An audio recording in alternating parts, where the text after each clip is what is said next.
We are live. It is another Sunday night session. Guys, welcome to the Watercraft Journal. I'm the editor-in-chief, Kevin Shaw. We're really excited about this one because we're going to see how quickly I fall apart, given how little sleep I've been getting in the last 2 weeks.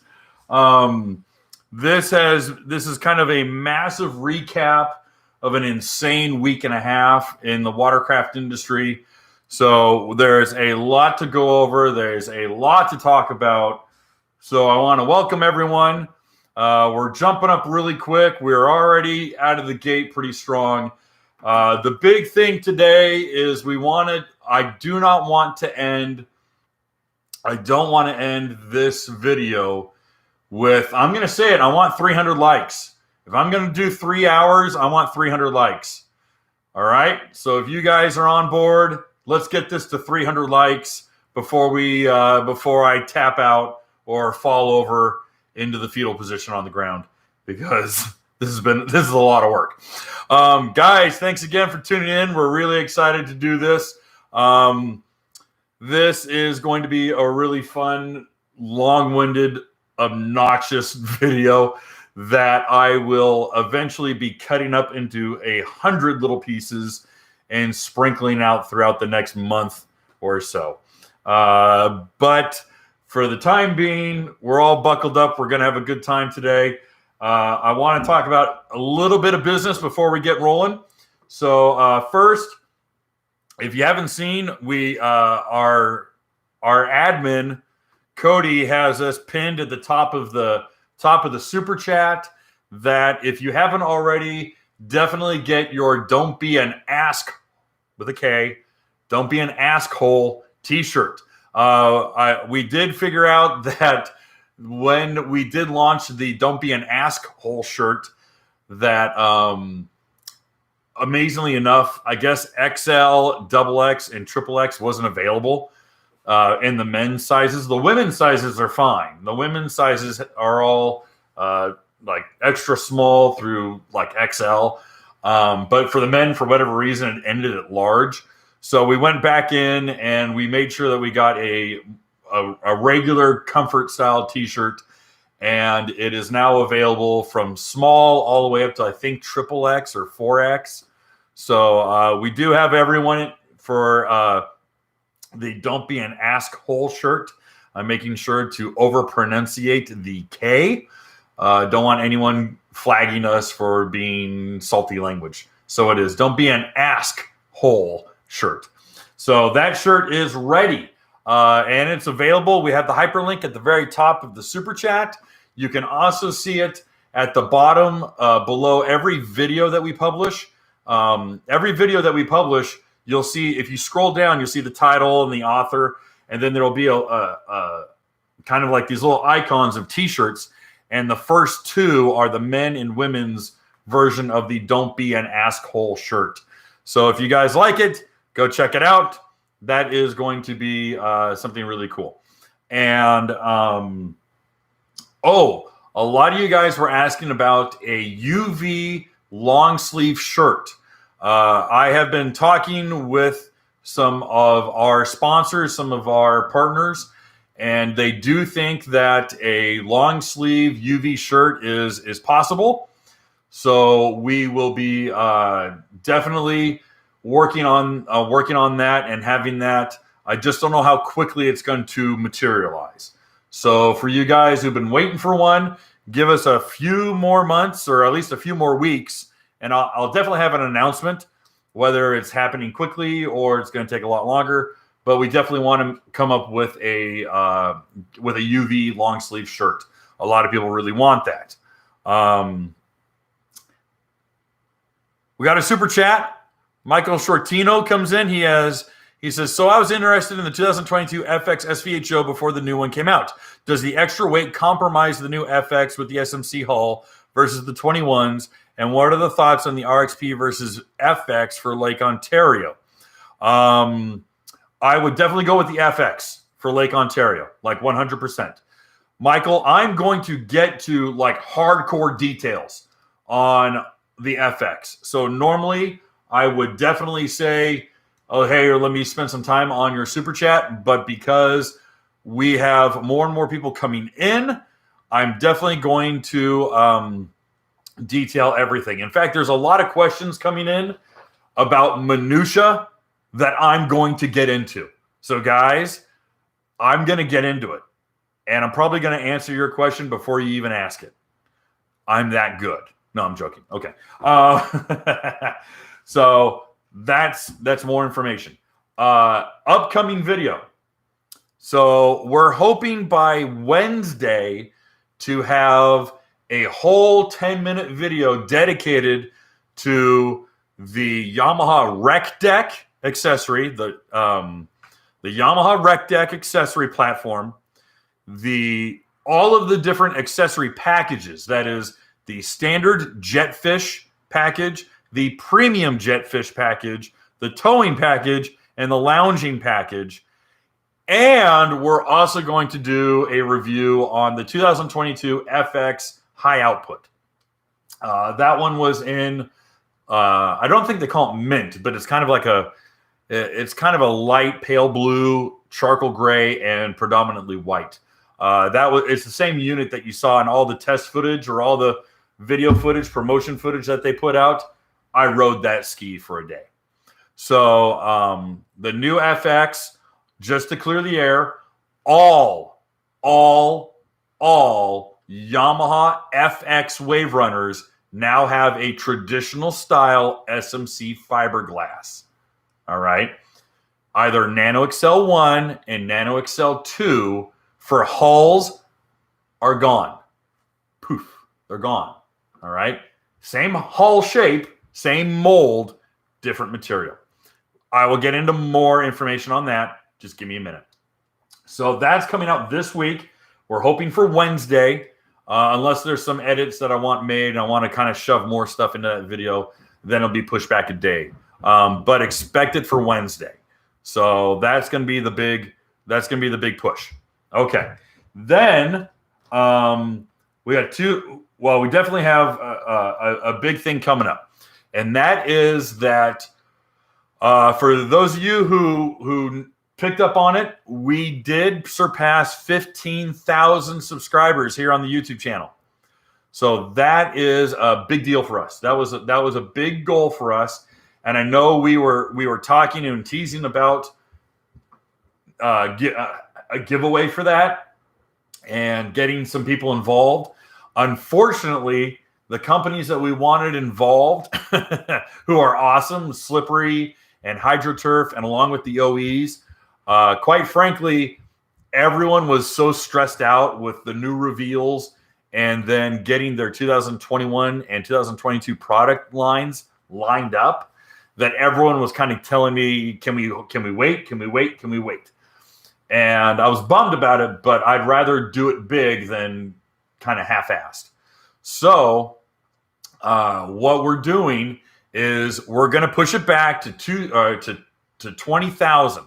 So if we reach, well, we're gonna, but if we can quickly reach 20,000, all right. Joshua, thanks for the super chat. HO. I'll always recommend naturally aspirated. The HO engine is an absolute Sherman tank. It'll last forever. Your maintenance is lower. 180 horsepower is great. 60 miles an hour is great. With the redesigned the redesigned ride plate with the advanced sponsons and the SMC hull, that thing will be the easiest riding. You'll absolutely love it. So I strongly recommend the HO. Whether you want a cruiser or a standard HO is up to you. Okay, so let's get back to it. So we're going to do our 20,000 subscriber contest, and here's what's coming up. Okay. The biggest thing is that Slippery wetsuits. All right. Slippery when wet. They are providing their $100 neoprene, soft-sided, front zip, front and buckle, Neo vest in charcoal gray and black, but for your size. They didn't just send me one and just say, okay, one size fits all. So we find out what your size, whoever the winner is, we're going to ask you what size you wear, and they're going to send you one that's your size to fit. Okay. A lot of these contests are like, what do I got in the box? Okay, here you go. You can have what I don't want. That's not how we're going to do this. So the grand prize is the $100 Life Vest. All right. We have a whole bunch of other swag that we're giving out. But the runner-up prize is the HydroTurf backpack. It's red and black and made of heavy-duty canvas. It's got the big marine-style zippers on it. That's a $50 backpack. So that backpack is going to be to the runner-up. In addition to that, we're actually giving away 10 spots or 10 winners. Slippery's giving us a bunch of their floating keychain, their keychain fobs. And those also work for a cell phone. If you have a waterproof case, I got a waterproof case on my phone. You can hook up that floating key fob to your phone so you don't lose your phone. It will hold your phone up. You can hook it up to a bunch of different stuff. So like a GoPro camera would be a really good one. So that's something really, really good on that one. Chris, you did not get skipped. My admin did answer you, so you need to scroll up to the top. We will never go to print, ever. Print is stupid. Print is dead. Print is expensive. You know what the cost of mailing is? I'll give you an example. In 2010, with 22,000 subscribers, we spent $24,000 an issue to print and mail out 22,000 copies of Personal Watercraft Illustrated in 2010. Do you know what the cost of printing is right now? It's ludicrous to ever ask that we'll ever go to print. Do you want me to charge for what we're doing? Do you guys want me to charge? I don't think you do. I think you'd be crazy if you want me to charge. So I'm not going to do it. All right. So I'm going to stay hydrated. We've got a couple Yamaha. We got a Yamaha t-shirt. We've got a Yamaha hat. We've got another Sea-Doo tumbler, one of those nice tumblers. We have a lot of really cool prizes. So the big thing, guys, is help us. I know you're subscribers now. I know you're all subscribers now. Holy cow.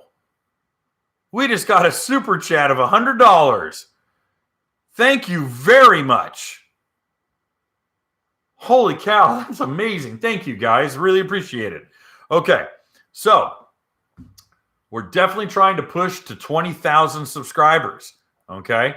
And the best way to do that, guys, if you haven't already subscribed, hit the subscribe button. If you haven't already hit the like button, please get us. We're not even in our first 15 minutes, but help us get to 100 likes. So we want our goal of 300 likes. And I'll tell you why. YouTube is like a high school popularity contest. And the only way they promote channels is if they already start getting more and more likes and more shares and more subscribes. So idiots like me have to sit there and harass their viewers to hit the like button and smash that subscribe button, all that crap. So if you can, please do. Please go ahead and hit the like button, hit the subscribe button. But the biggest thing to help us get those subscriptions up to 20,000, super easy. If you have an Instagram account, if you have a Facebook account, share a video. Share 2 videos. Get the word out. You're proselyting. You're spreading the word. You're a Jehovah's Witness. Knocking on doors. But if you can, that'd be great. Okay? Help spread the word because that's going to rocket everyone's chances to win. In case you weren't clear on what we were doing, you didn't read the article on how to win. All current subscribers in the lower 48 states are eligible to win any of those physical prizes. Anyone outside of the continental United States, and we pick your name, and you come back and you're like, dude, I live in Alberta. I'm sorry. I will personally mail you an envelope with stickers in it. I don't want to leave you empty-handed. Unfortunately, the cost of shipping stuff internationally is a nightmare, and it's like over the price of the product itself. And that really, really sucks. I would subscribe, but you don't talk about my beloved Cowie enough. CJ, it's on the list. And it's also on my other list. I got my notes. All right. But I think we're going to talk about Yamaha and Sea-Doo first, and then we'll talk about Cowie at the end.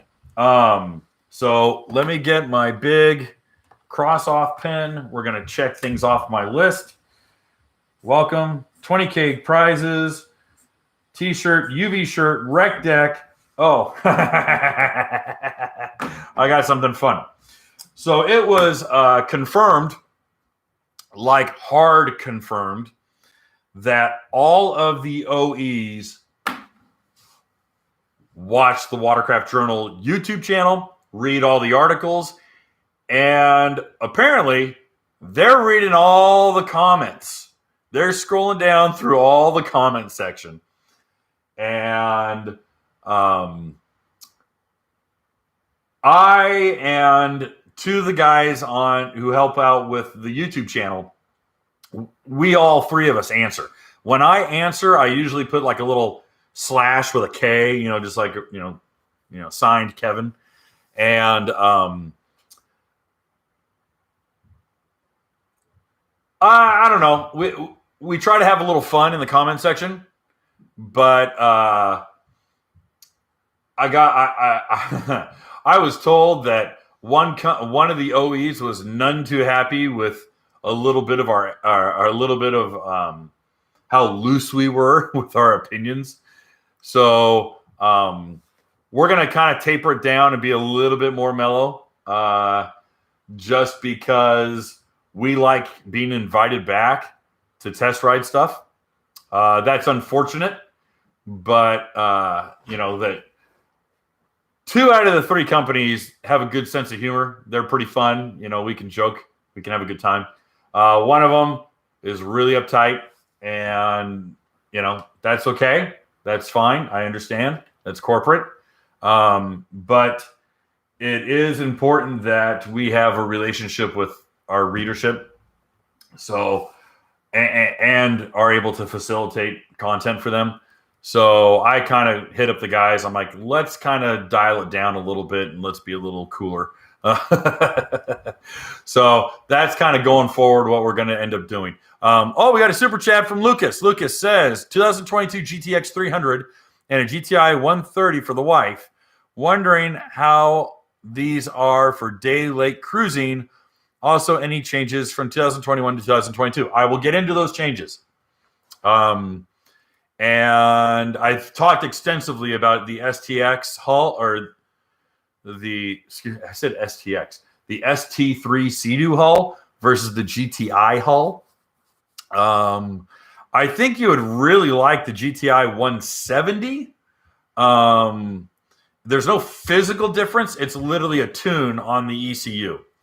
So, Lucas, I'd strongly recommend a GTI SE 170, especially if you're going with a GTX Limited 300.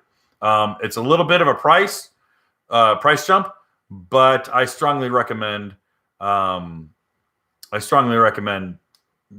up a little bit.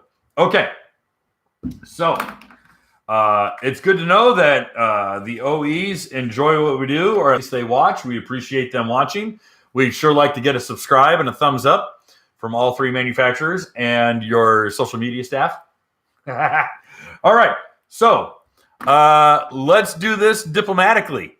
I'm going to ask, and I want to hear votes, and I want to see you guys vote as fast as humanly possible. Which one do you want first? Do you want Sea-Doo or Yamaha first? Go ahead and vote. I can wait. I'll take a drink. Sea-Doo or Yamaha first? Which one do you want me to talk about?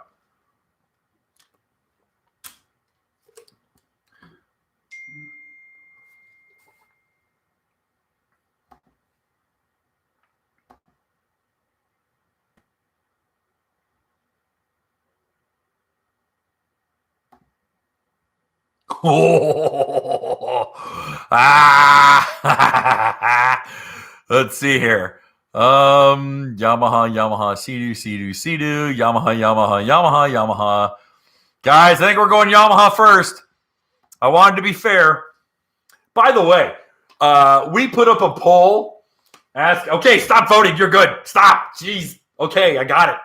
Stop it. Holy cow. We're going to have 170 votes. I'm going to do Yamaha first. we're going to... Okay. All right. Jeez, stop it. All right. Oh, hey, do you guys want me to talk about the Switch? I didn't know if anyone wanted me to talk about the Switches. I got to drive 6 different Switches last week. And Polaris. We got to vote for Polaris. If you guys want me to talk about the Switch, let me know. Because I can if you want. But at 3 hours, I'm done. I'm signing out. Okay, so we're going to do Yamaha first. Now. Okay, so we're going to do Yamaha first.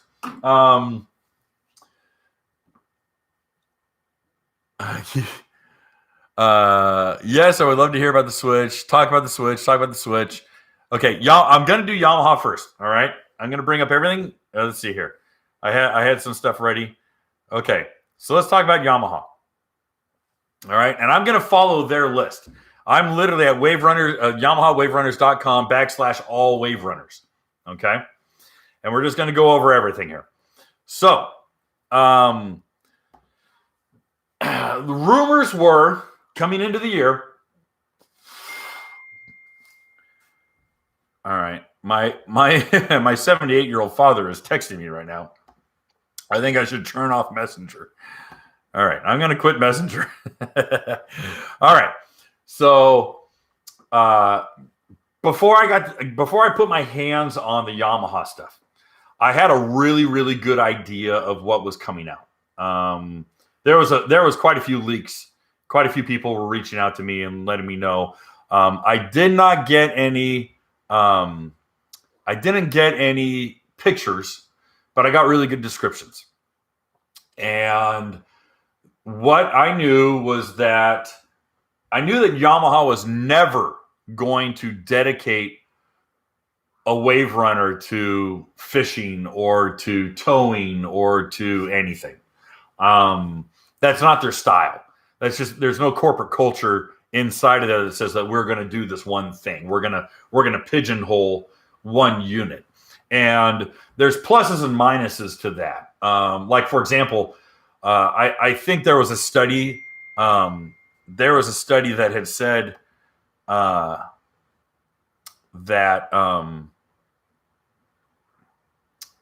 here we go. There was a study that had said that the vast majority of Wake Pro owners never tow a raft behind it. They just like the colors. So I thought that was really funny. But that being said, I knew that Yamaha was not going to be doing a Fish Pro. They weren't going to be dedicating anything to that. And in fact, it was all going to be through packages. That's something that they had told us pretty much a year and a half ago, 2 years ago. And so going into that, I was like, okay, they're going to make something kind of like a Swiss Army knife. And what they came up with was the Rec Deck. So it's really hard to talk about a Fish Pro style Yamaha because there isn't one. Rather, they have a huge parts and accessories catalog. So the Rec Deck actually is pretty legit. It's a nice hardened plastic, kind of an arrowhead shaped platform that mounts on the back. And there's 2 permanent little blocks that get screwed into the footwells. And you don't take those out, but they're small. They're probably about 4-inch by 4-inch. And those stay on. They're permanent. And they have a nice little bit of hydroturf on it, like gray hydroturf or marine mat. It's not hydroturf, but it's marine mat. And then the platform itself actually hooks in, settles down, and the rear struts that hold it up, it's actually kind of cool, is that you can take the swim step, the folding swim step, take the bolts out, and pull out the swim step, leaving the hinges, and there's 2 struts that go into the perches of the swim step, and those act as your pylons or your supports for underneath the rec deck, the recreation deck. And the rec deck is pretty versatile as it stands. And the nice thing is that the rec deck will go on all 2019 and up FX models. So if you've got a 2019, 2020, 21, 22 and up, the rec deck will fit on it. It will not go on the EX. It will not go on the VX. It just doesn't fit. They will have to make something else for those models if they even do that. If they, I would presume there's going to be some sort of thing for the VX platform, which of course is the same as the GP, but I kind of doubt they're going to put one on an EX. I kind of have my doubts. I think logistically, balance-wise, they don't like gray area like that. So you don't expect one for the EX, possibly the VX for 23. But the rec deck has a lot of the accessories that you can put on the rec deck are what you would find at like any sporting good place for kayaks, because they all slide in, they build on, they tighten down, they thread on, they all work in tandem together. So the rec deck is really versatile because there's like 4 or 5 slide in slots, accessory slots on the sides, 4 or 5 for like cup holders, rod holders, tie down straps, all sorts of stuff. So if you want to tie down your own big giant cooler on the back, you can do that. If you want to tie down some gas cans, you can do that. There's lots of mounting points.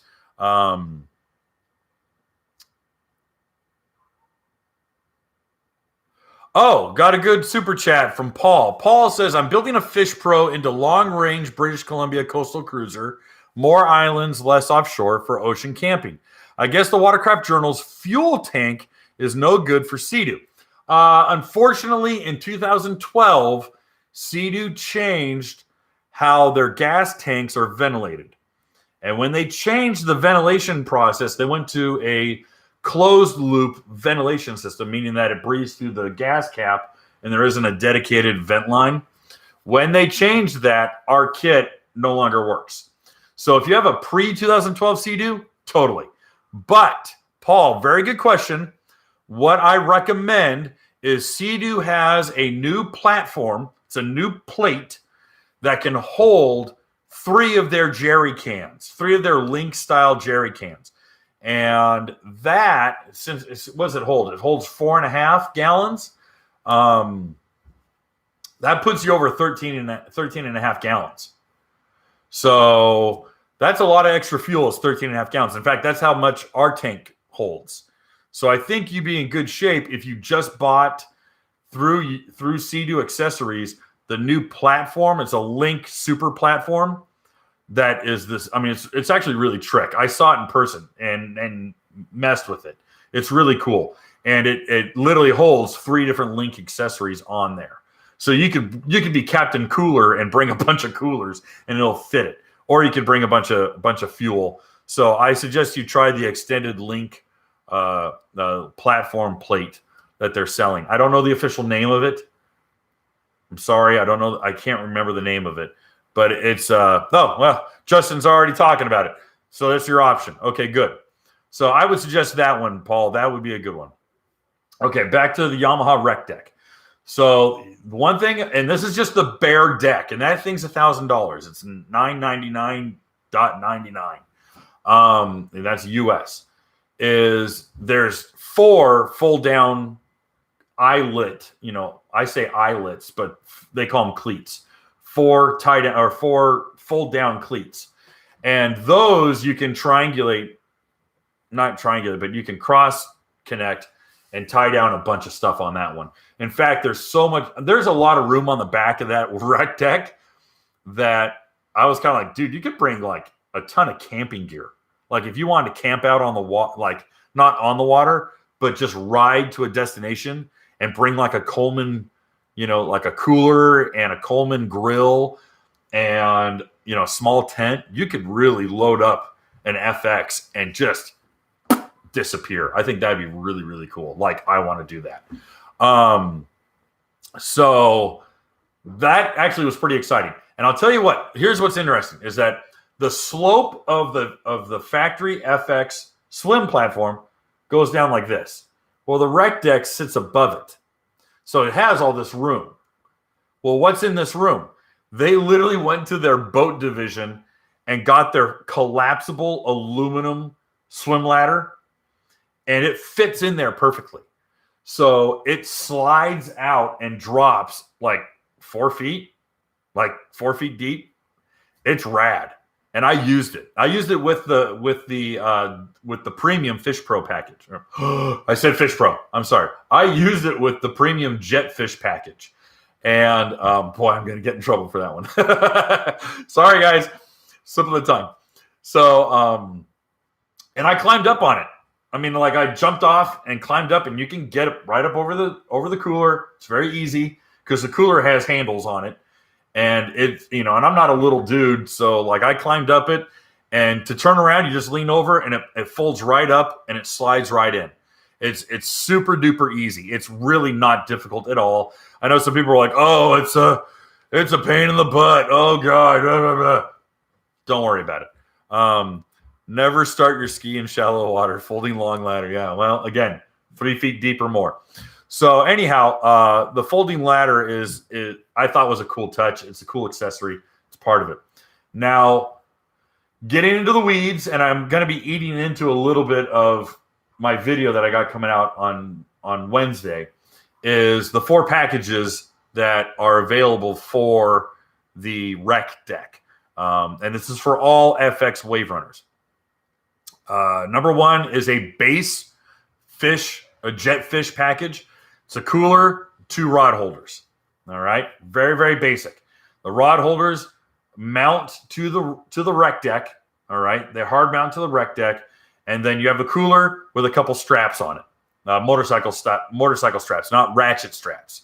All right, and the friction style. You loop it through, you pull down tight. The teeth on the spring-loaded teeth hold the strap.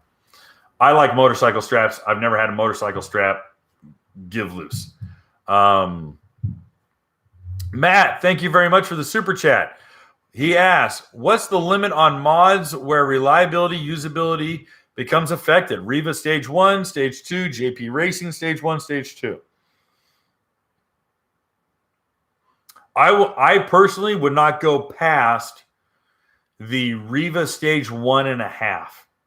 What on earth is the Riva Stage 1.5?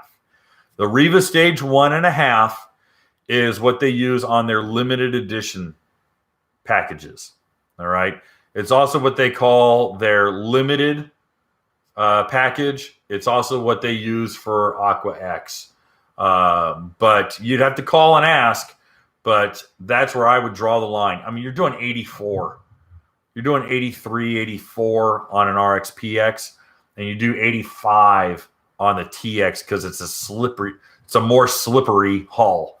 But I would not go further than that. Okay. So Jetfish package number 2. All right. That is going to be the premium Jetfish package.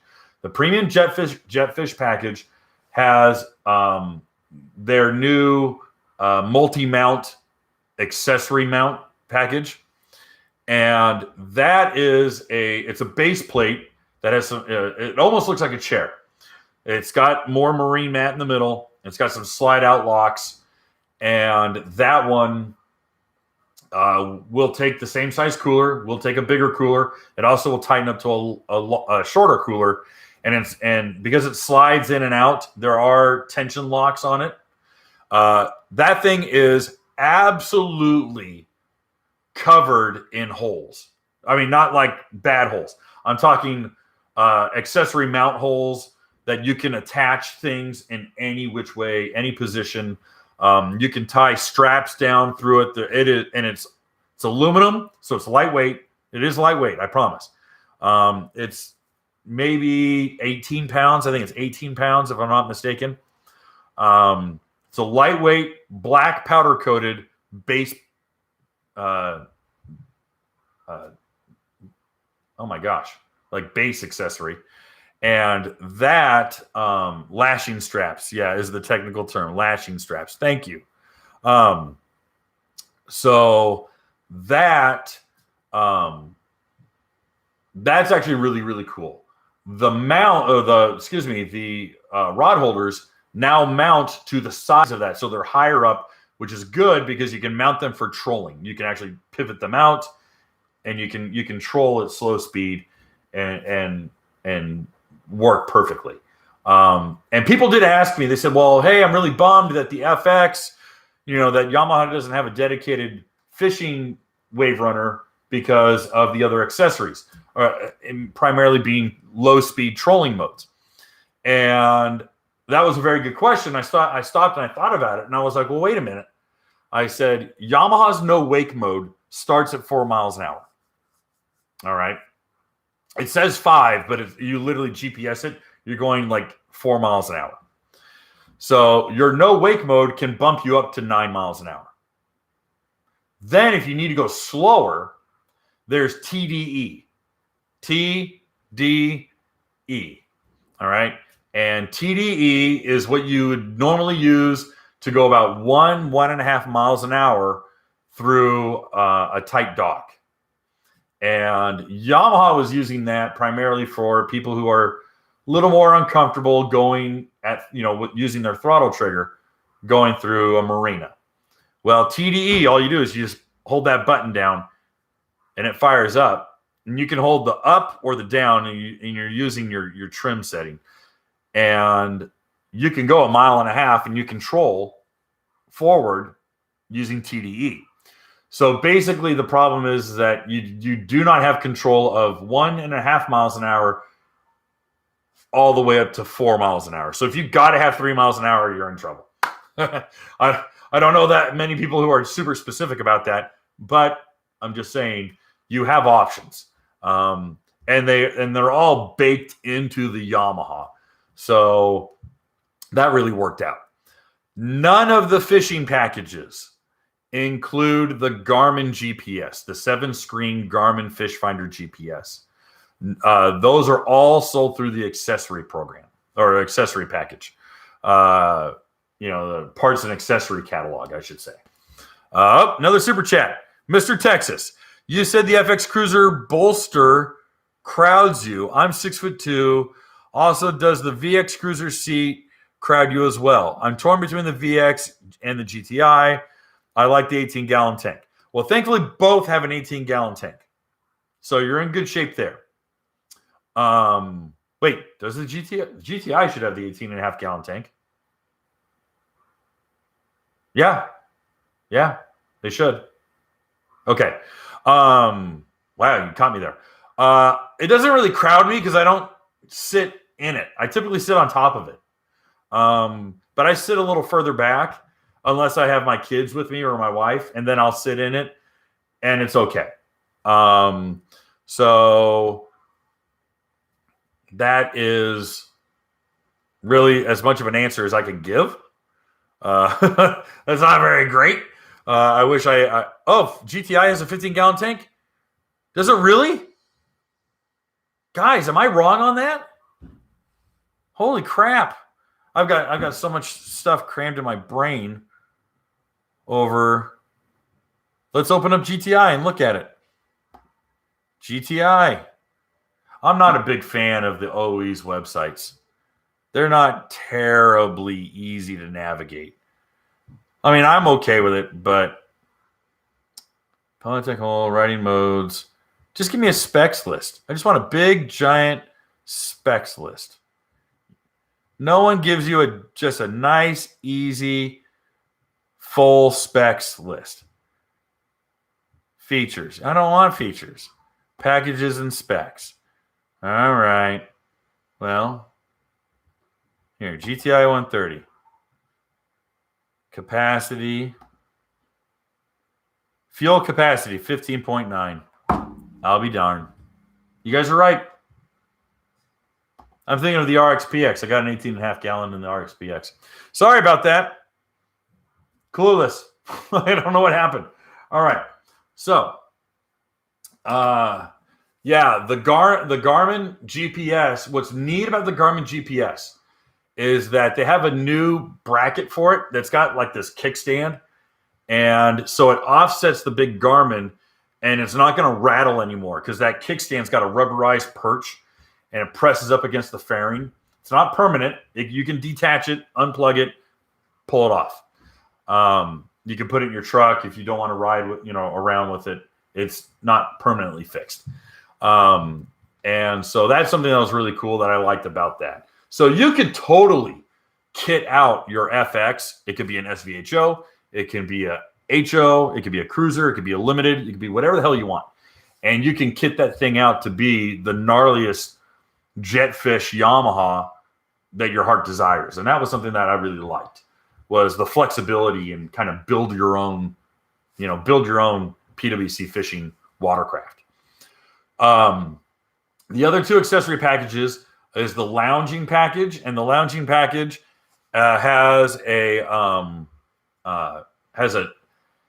folding kind of bench seat on the back. It's not meant for riding at all. Do not ride around with anyone on the seat. I'm begging you. I know people are going to, and YouTube is going to fill up with videos of people being thrown off the back of their Yamaha with their lounge chair, but I implore you not to do it. I'm asking you not to do it. But I know you're going to anyway. The seat fits an adult American. It might fit 2 adult Europeans. Otherwise, it's going to fit 2 American kids. It's not very wide. I don't know the dimensions. I don't know if it's like 48 inches wide, or I just don't know how wide it is. No, it's definitely not 48 inches. Holy cow. Anyway,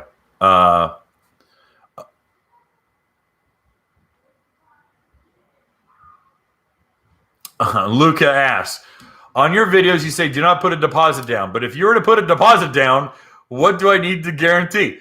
You need to buy yourself an asshole shirt. That's what you need to do. 1 fatty or 2 hotties. Gunther, that's funny. Luca,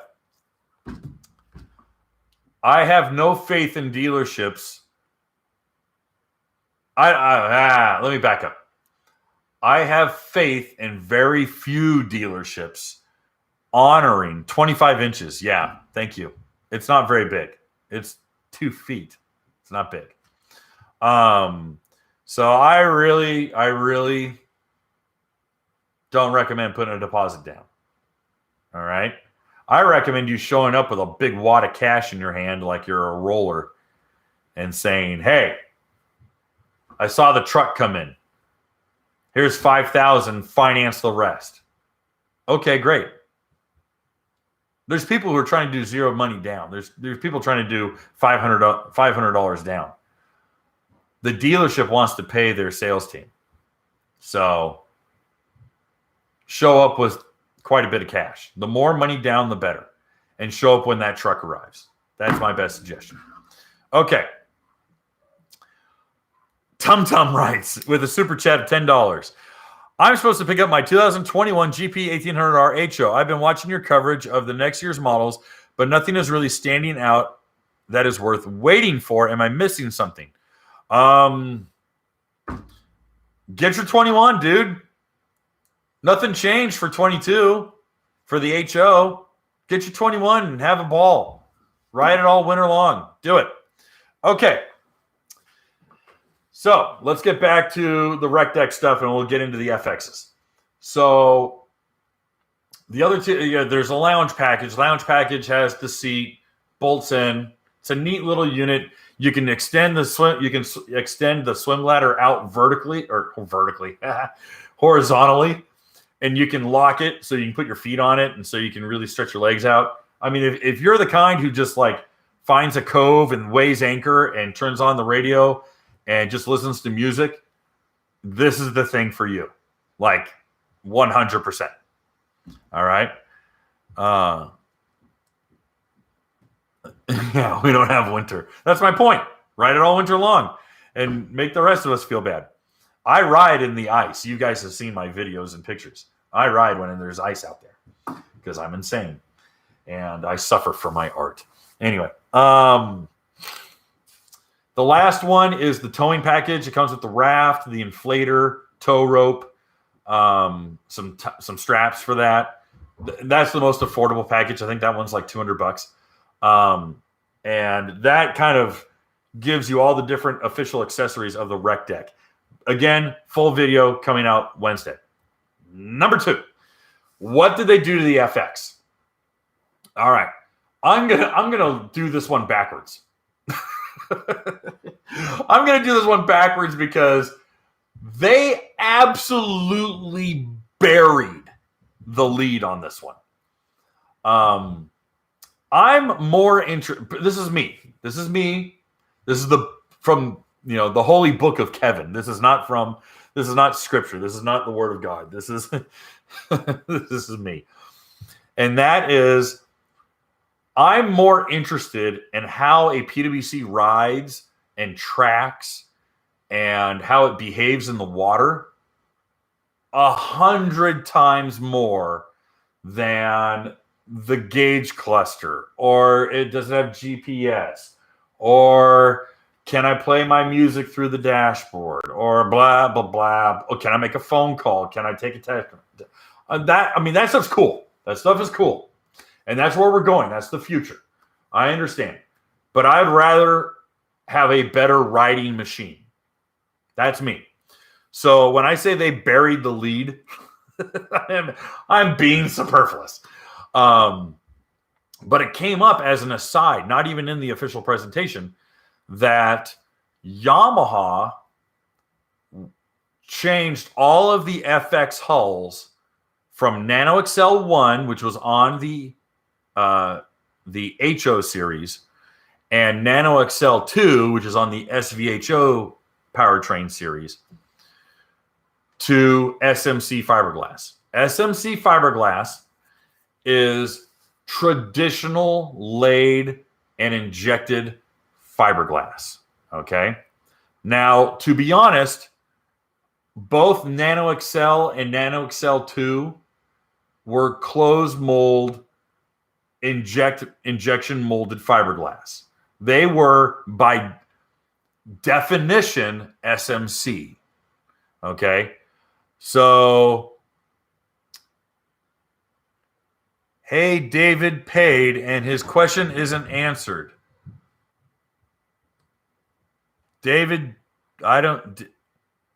will the Riva Racing intake grate and ride plate give my EX Deluxe more speed? Solus? Yeah, I don't know. I don't know, David. I'm sorry.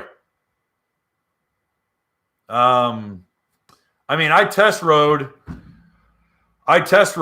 a stage 1 tuned EX Deluxe, but it had the big gain was in the map tuner. So propping it isn't going to do you a damn bit of good without an ECU tune.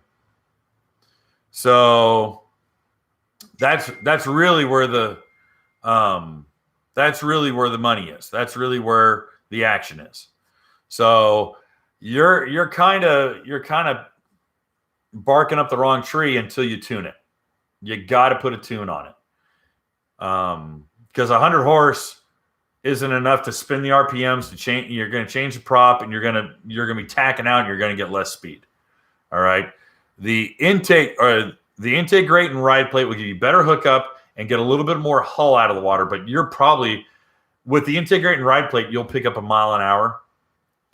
But with the tune and the prop, you're going to pick up like 8 miles an hour, like 6 to 8 miles an hour. Because that stage 1 EX that I rode, I think got out of its way. It was like 125 horse, 130 horse. It got out of its way. It was pretty damn quick. So hopefully that answers your question. Next time, if you guys have a super chat and you want me to ask a question, keep it in the super chat.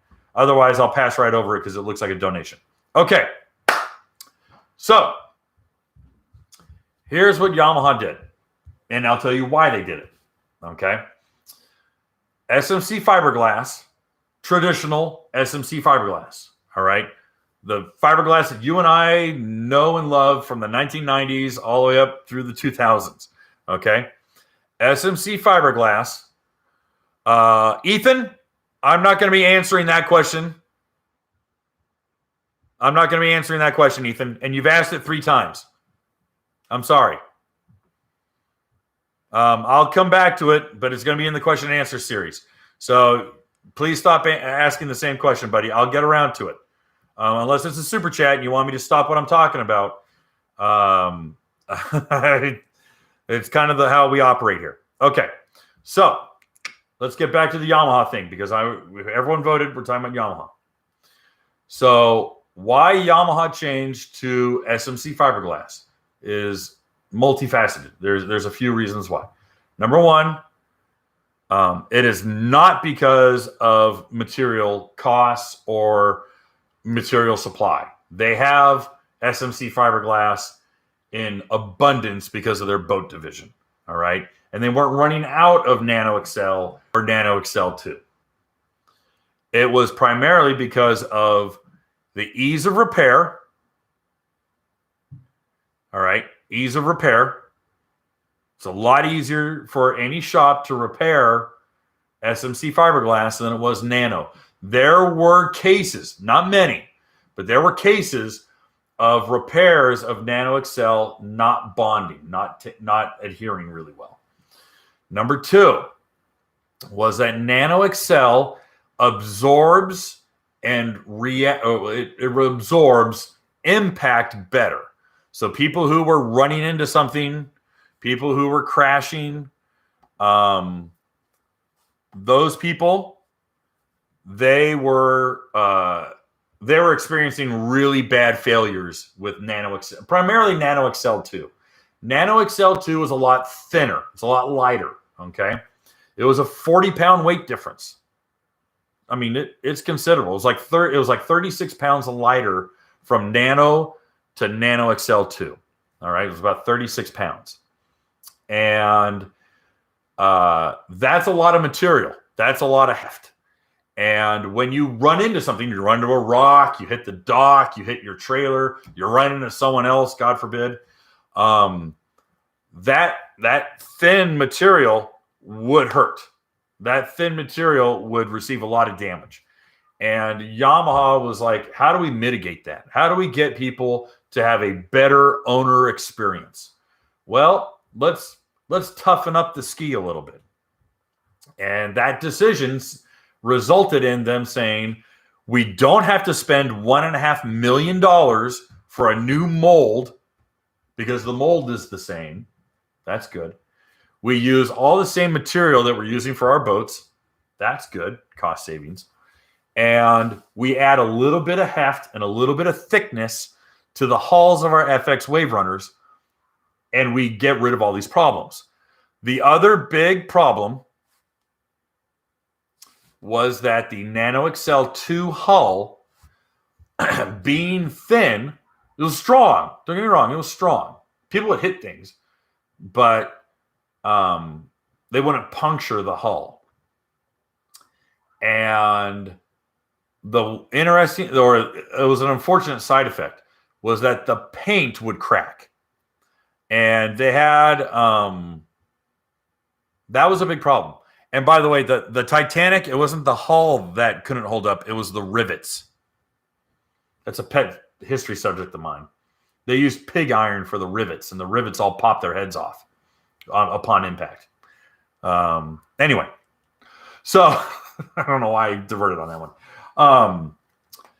The hulls were flexing.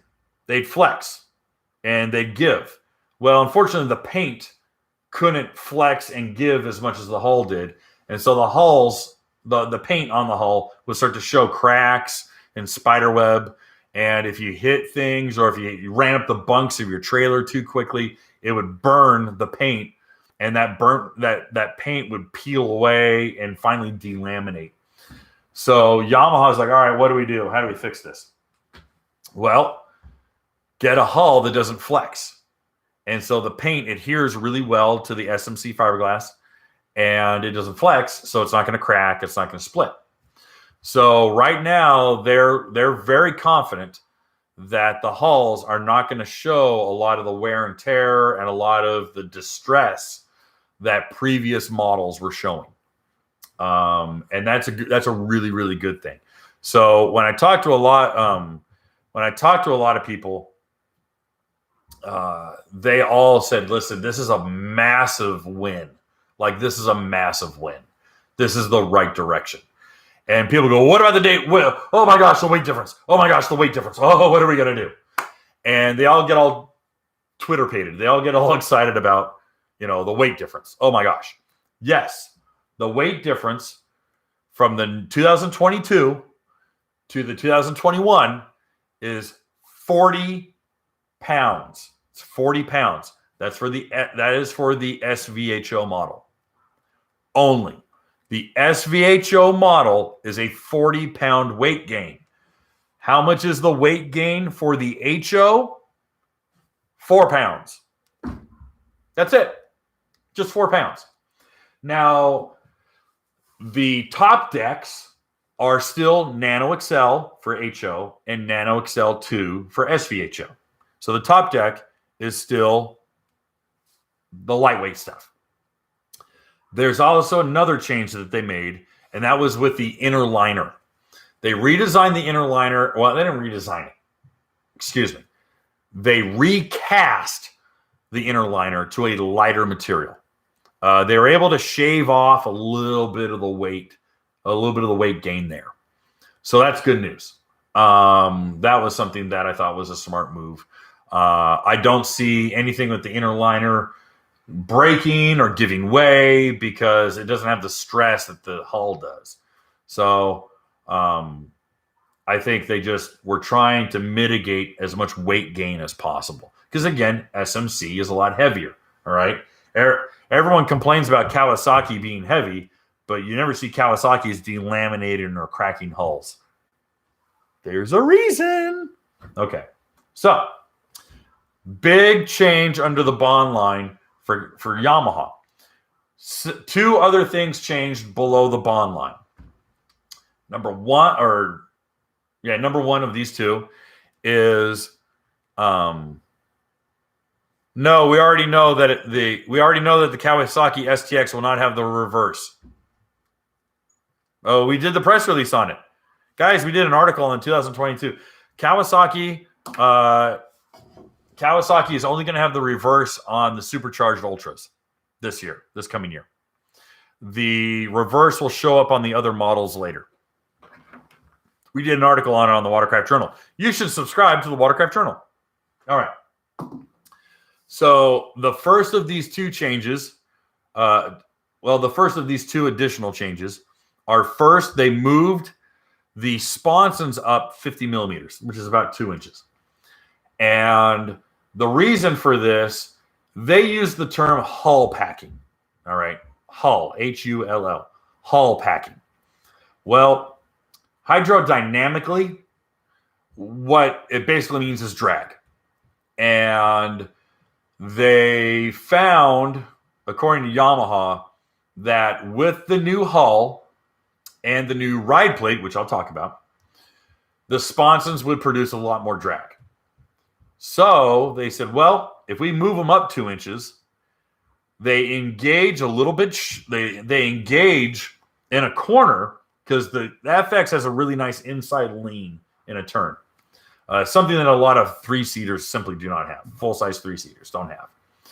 Well, when that Yamaha rolls into an inside lean, having the sponson moved a little bit forward actually gives that full-size Yamaha a way sharper bite, and it engages that sponson a little bit sooner in the turn. And they found out, they're like, okay, all right, this works. We should do this. The sponsons are not different. The factory sponsons are identical. They're just moved up. The bolt holes are moved up.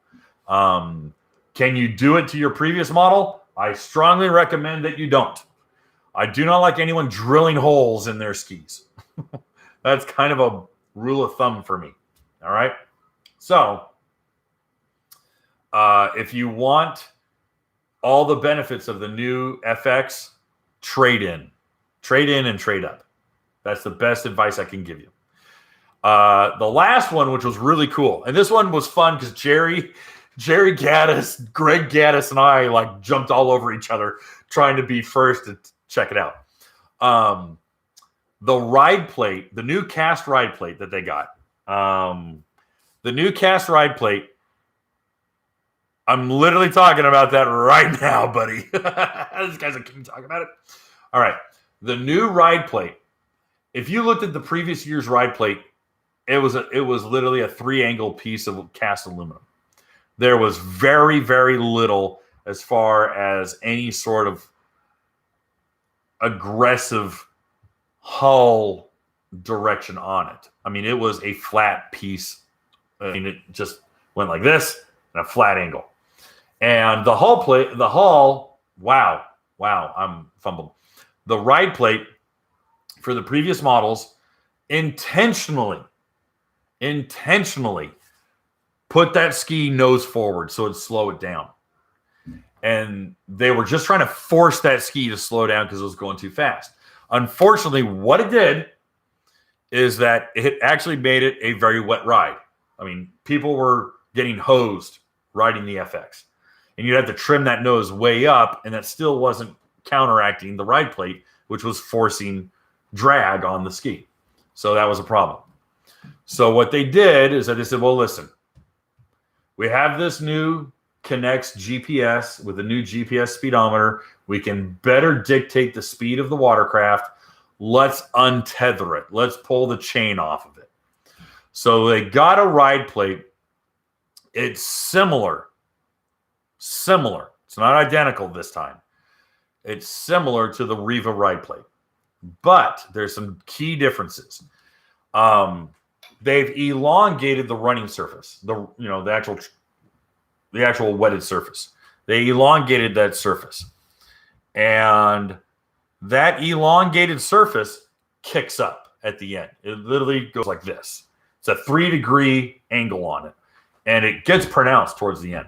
What does that do at the end? Well, that forces the ski to do this. All right, brings the if my elbow is the nose of the ski, it brings the nose of the ski out of the water. All right, so now it's got way less drag. It's a far drier ride. You got an SMC hull that's absorbing all the bumps, so it's a lot more comfy. You're not getting rattled, and the sponsons engage sooner. Well, what the crap? But then here's where it gets really fun. You look at the ride plate.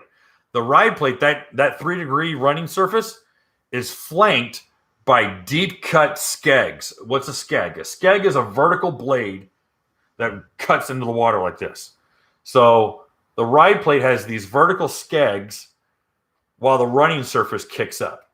So now you've got these hard tracking skegs with this planing surface that brings the nose up. This thing bites so freaking hard. It really does.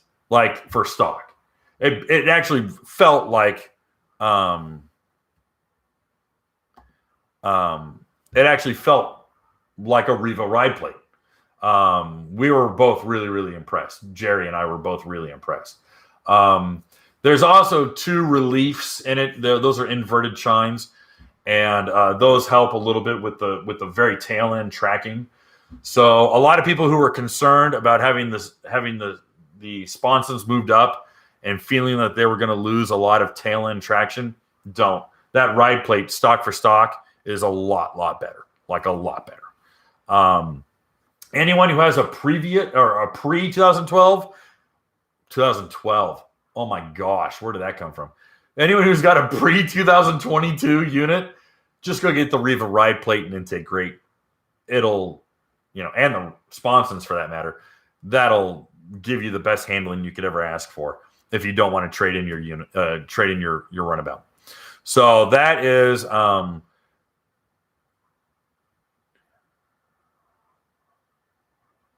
ooh.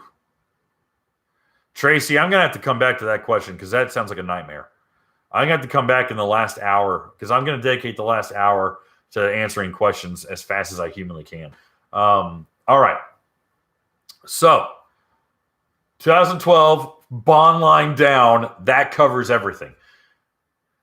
Pump, transom, impeller, intake grate, all the same.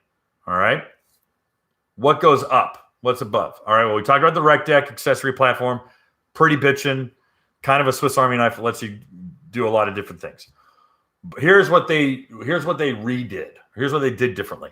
All right. This is what you would call the center console, or the console controls, is the gauge cluster all the way to the glove box. All right. I'll save the gauge cluster for last. Well, no, I shouldn't do that. All right. Let's talk about the gauge cluster. They basically took their really cool connect, like full-blown Connect system from their boats and applied it into the WaveRunners. All right. Full color dash. It is still touchscreen. And believe it or not, it's a glass screen. So be careful. Don't put your fist into it. I can't believe I have to say that, but don't do that. That's something that they've really kind of made it their own. And it works a lot better. The glass is a lot more responsive than the soft screen that was previous. I'm amazed that it is, but it really truly is. It actually really is easy to navigate using wet gloves or your finger. It responds really well. I know some people were kind of thrown by it, but the HO gets a 5-inch screen. The SVHO gets a 7-inch screen. All right. It does not split screen like Sea-Doo's. All right. Sea-Doo has a wider, like 7.8-inch wide screen because it split screens. All right. The Yamaha does not split screen. The Yamaha fills up the whole dash with your GPS, fills up your whole dash with your control panel, whatever you're looking at. So you get a big, clear, crystal clear view of it. You're like, okay, it's right there.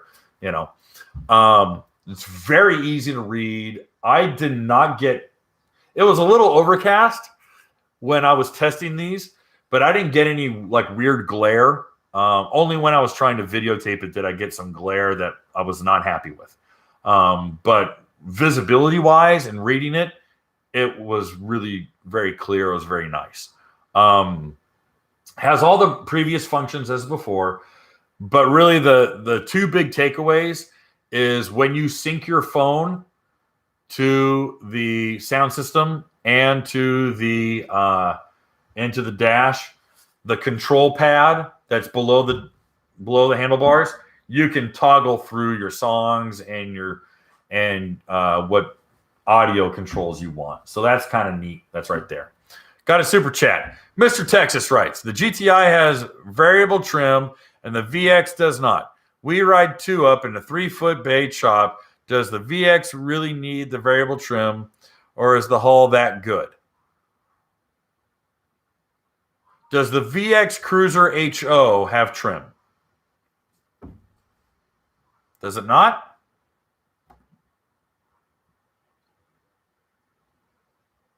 VX Limited, VX Cruiser HO. No, it does not. You're right. You're right. That's silly. It's another thing. It's another cost. You know, it's up the ladder. Yeah, GTI kind of gives you everything. Guys, there's a reason why the GTI SE 170 won Watercraft of the Year. I mean, people teased me about it and gave us a hard time, but there's a reason why the GTI SE 170 won Watercraft of the Year. Storage, fuel capacity, trim control, cruise control, all the functionality, and with the sound system. It's a hell of a bargain. I'm going to go back to my GTI. I like the VX hull better. I do. But the GTI, for what it is, gives you so much more. So, he said videotape it. That's true, too.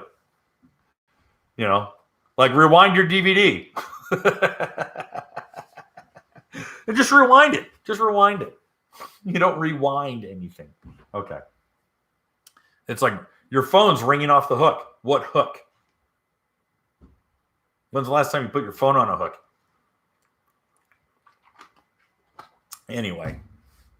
So, yeah, the dash is actually pretty easy to navigate. They put the 2 control panels, little control pods. You have audio on your left, and you have all the dash controls on your right. Excuse me, I was pantomiming the wrong way. I think this armrest is lower. That feels better. So here's the one thing about the GPS is that the GPS has a one-time fee for a GPS card, and that's something you buy through your dealer, and it's $199.95 or $99 or whatever it is, but it's $200, and that's for the lifetime of owning your ski. And that allows you to do chart plotting. It allows you to do geofencing. Geofencing is something kind of neat. So if you let your buddy or your kid ride your ski, you can set up a geofence, and they'll go riding out. And once they surpass like this radius, alarms will go off to the point they're like, oh my gosh, I got to turn around. This is obnoxious. So that's something really cool. And then you can control your speed. You can, and there also is now through Connext, there's now acceleration curves. So similar to, sport mode, eco mode, touring mode on a Sea-Doo, you can now adjust throttle response and top speed with your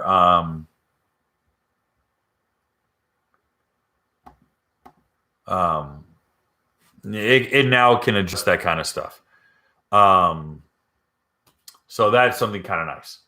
And let's see, talked about GPS, talked about speed control. There's really, audio, and that's the other thing is that all the FXs now finally have the audio system. They are 40 watt each, so they come in just under the Sea-Doo. The Sea-Doo is 50 each, and I think they're on par with Kawasaki's. And just like the VXs and the GPs that I tested last year, clarity starts to kind of fizzle out around 55 miles an hour. 55, 58. By 60, I can't hear anything. Now I'm partially deaf because of all the drag racing stuff and engines and muscle cars that I mess with. But yeah, by around 55 and up, it starts to just turn into kind of clickety-clack noise. Sea-Doo still has some really good clarity in the low 60s. 68, you're really pinned and you're going at it. You're not hearing nothing. You're hearing the engine, you're hearing the water, you're hearing wind. But with the Sea-Doos, an RX-PX that I got outside doing 72, it's just white noise. But in the low 60s, you can still hear everything pretty well. So that's good. I got a super chat from Mod Motorhead, but I don't see a question. So if he's got a question, go ahead and fire that off. Otherwise, I'm going to keep going. They redesigned the handlebars. Handlebars are a lot more like the GPs. They're thinner, a little more angled. Changed the pods. And when I say pods, those are your control pods where your start-stop button is, your cruise control, your trim, TD, your ride lever on your left-hand side, throttles on the right. Pretty basic stuff.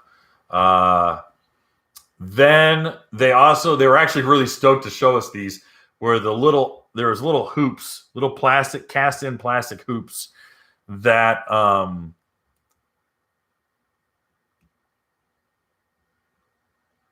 okay, good question, Mod. I'll get back to it. Give me a second. Yeah, they were really proud of like these little plastic molded in hoops that makes tying up a rope to a dock a lot easier. So you're not looping, you're not lassoing your handlebars. You just, hoop it through the little loop and you can tie off there. They're pretty stout. The big thing, of course, is with the dash on the left-hand side, you're going to see these 2 little nubs that stick out. and that is a noise canceling microphone. So you could literally take a phone call on the water. I don't want to get phone calls on the water, but some people do, and that's a cool feature. And of course, if you're in trouble, you're going to want to make a phone call out in the water. So I can't expect you to have any trouble, but hopefully you don't. And those work pretty good. And if you don't have the speaker system, so you can't hear and you can't talk, you can get alerts for a text message through the dashboard, because the dashboard will light up and says, Kevin's getting a phone call.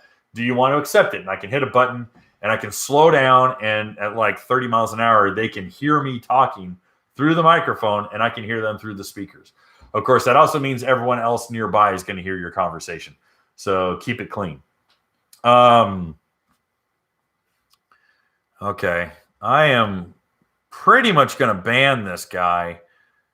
He's really making it difficult to show his comments. Got a super chat from Kevin. Kevin says, I'm looking at the 2022 models. I'm between the Sea-Doo GTR 230 and the Yamaha VX Cruiser. Which one would you choose? Well, the VX Cruiser HO is 180 horse, not 230 horse. It's not supercharged. Also means you can run 87 octane. Does not have trim control. GTR has cruise and trim control, supercharged, 91 octane minimum. Difference of about 5 miles an hour. Maybe 4. Because the GTI hull, the Polytech 2 hull, is a little porous and slows down. Mod Motorhead asked, how much boost does the GTR have? Peak boost stock is like 78, 90. And I believe it's like 7 PSI. It's not much. It's not much. And is it stable with 2 people? Yeah, it's pretty stable. Depends on how heavy those 2 people are. It depends on the water conditions. GTR's fun. Boost gets on. Feels a little racy. Nothing too crazy. I wish all the Sea-Doos had the Bronco handle like on the RX-PX. God, that's the best thinking thing. Such a missed opportunity is putting that handle on every single ski. Put that handle on every single ski. I'm telling you, it's the best thing. And you can't put the RX-PX back seat on any other ski. At least to my knowledge. All right. So Yamaha, you can make phone calls, text messages. I think through Siri or through Alexa, you can dictate a text message. So that works. You can access Siri and Alexa through the microphone. So that, that fully integrates.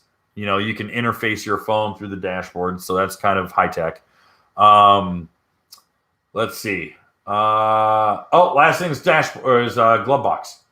So they changed the glove box like from beginning to end, which was surprising. First, the lid is different. Lid is thicker, and the hinge is spring-loaded. So when you unhook it, it literally will lift on its own. Second of all, there's a really nice heavy-duty plastic latch. It's not the rubber latch, and it's not the flimsy little latch from the GPs. So that's a big plus.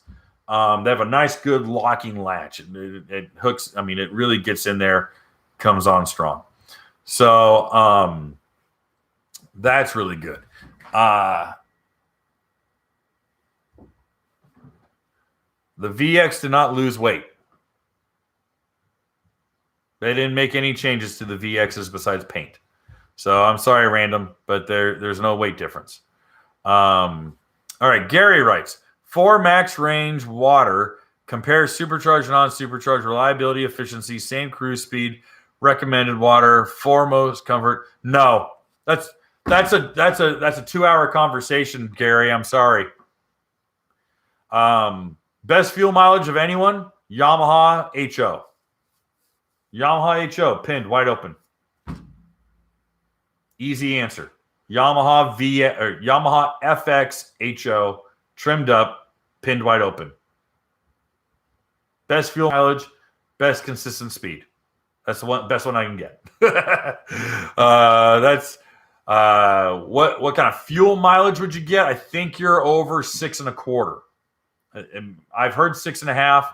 Some people claim 7, but I've never been able to replicate 7 miles per gallon on that one. All right. So let's keep trucking along. Glove box has the new redesigned latch, new redesigned glove box door with the spring-loaded hinge. Inside is the same capacity, but it's got a little rubberized pocket for a phone holder. It's got the LED lights with the 12-volt socket and with the USB port. So you can plug in like anything with like, a cigarette lighter, style plug. When's the last time you used a cigarette lighter in a car? Or you just plug in your phone charger with a USB port. So that will work out really good. The whole thing's watertight. So even if you roll the ski over, the glove box is watertight. It's not going to let any water in. They're pretty proud of the watertight glove box. All right. That is the FX. The models remain the same. The FX SVHO Limited is the top of the line. Comes with almost every accessory you can think of besides what's on the Rec Deck. They did another thing, is that they brought back the cup holders. The cup holders are back instead of just the little pods, the RAM mount pods.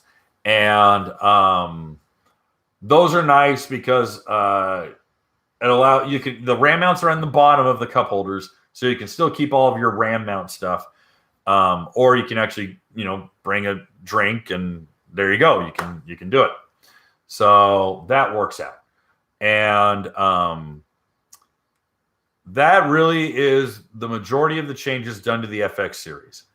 Aesthetically, from 10 feet away, most people wouldn't know the difference. I've gone through the details. Hopefully that helps you out.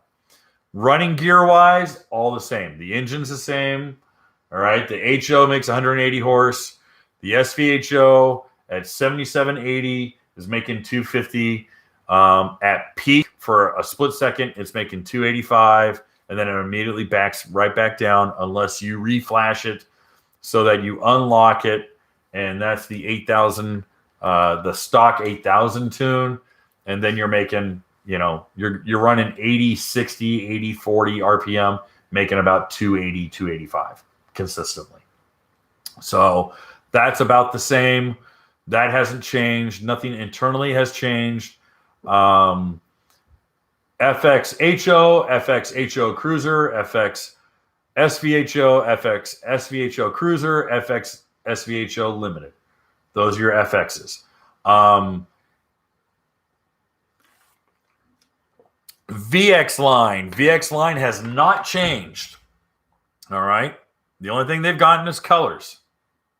They just got colors and a price bump. That's basically it. The only differences that you'll see from one to another is if they have speakers or not. All right. That is, that's really the biggest thing, is if it's got speakers or not, you add a few pounds, and it's not much.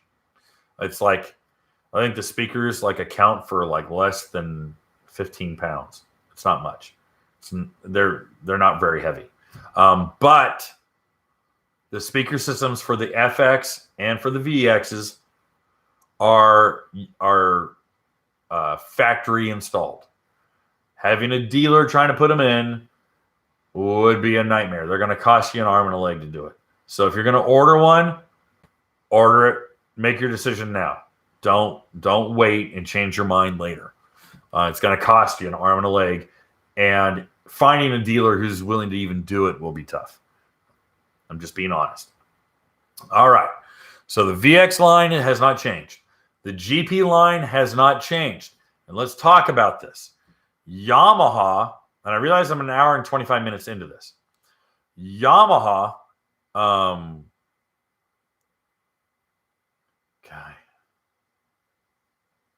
already talked about it, Dave. Rewind the tape. And that's a joke. I already talked about the FX hulls. So there was a video that Yamaha put out, and it showed this GP, this blue GP 1800, doing all sorts of, you know, twisty turn chicanes. And amazingly enough, which I can't understand, is that they start putting up, hey, we've changed to a proprietary SMC hull. No, they did not change the GP hull at all. Not one bit. Not at all. So unfortunately, oh my gosh, it's all alphabet soup. I know, Scott, it's the worst. The fact that I'm getting a lot of these right is amazing. They screwed it up, and they said that the GP has a fiberglass hull. It does not. I got guys in Australia screaming at me saying, dude, you're wrong. I'm like, no, I'm not. I'm not wrong. And for like 3 days, it took 3 days for all of the Yamaha websites to catch up. They got the new pictures up. They got the new prices up, but they were still saying Nano XL2 hulls for the FXs. They were saying they saw the same weights on them. I mean, holy cow, it was a nightmare. It was a logistical nightmare. And like Jerry is blowing up everything, just going like, dude, he's emailing all the guys at Yamaha going like, guys, yeah, this website's wrong and that video's wrong and Canada's website's wrong, and it was kind of a forest fire. It was a mess. So yeah, that was a lot of trouble. That was a lot of a headache. But now that the fires have been put out, the information's out there. So let's make it very clear that the GP was not changed besides paint color and price. So let's talk about the EX line. All right. The EX line is down by 1. The EXR is gone. The EXR was the 90-pound less weight, lighter, 90-pound lighter, sporty, racy EX. It's made out of Nano XL2, top and bottom, made 110 horse. The EXR is retired. Das kaputt. All right, it's gone. And what they've done is that they've created a new segment, and the new segment is called the freestyle segment, because the Superjet has proven itself to be more of a freestyle ski than a buoy course racer. It's not as fast. It's not as fast as the SXR 1500. It takes a lot of effort to get that ski up to the same speeds as the SXR. So Yamaha said, well, you know what? That's not really meant for racing anyway. Let's make a new segment. We're going to call it freestyle. So they moved the Superjet over. Superjet has not changed at all. Same black and white. Looks like a stormtrooper from Star Wars, which is kind of cool. They offer a bunch of accessories now. Like there's 2 different storage bags for it, which, you know, I mean, people want to bring their wallet or they want to bring their keys or their phone. So I guess, okay, that works. But I don't think one of them is waterproof because it's like a plastic dry bag. But the other one that goes on top of the handle pole is not. It's a wet. It can get sopping wet. And then of all the things, which I was really surprised about, they made a bracket that goes on the handle pole where you can put the 2 small little floating speakers on it. So if you want to ride your Superjet with your music going, I guess you could do that. I was really surprised by that because everything I had heard this from so many people that the Superjet was going to get a bunch of handling components, some sponsons, an intake grate, you know, some different things for the handle pole. None of that happened. None of that happened. I was like, oh, okay. I was really surprised by that. I was way off. So anyway, they moved Superjet into the freestyle category, and then they created what's called the Jet Blaster. All right. Now, last year, Scott Watkins was like, yeah, I really try to get them not to use the Blaster name. And I was like, well, you know, I mean, I can see it. I kind of get it. And the changes that they made, they obviously didn't want to go Wave Blaster because I think it would have gotten a lot of people who are like super diehard. I mean, there's dudes who I'm friends with on Facebook who are like Blaster Bill and Blaster Joe and Blaster John, and like that's their first name is Blaster. Like that is their identity.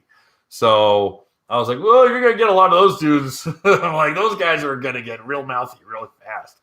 But the Jet Blaster is really meant for like freestyle routines. It's really meant for spin outs and power slides, and they say jumping wakes.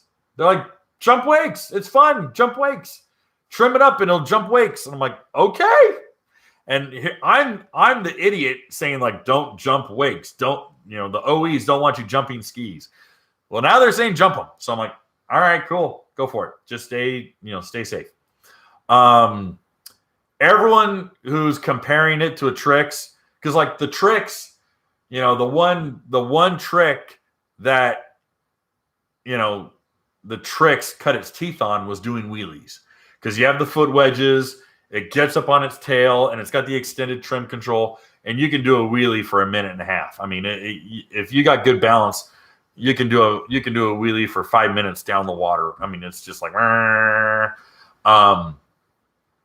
the Jet Blaster is, they even say so, it's not designed for wheelies. It's got the foot chocks to do it, but I found using the foot chocks, I was doing 1 foot at a time and kind of extending out, my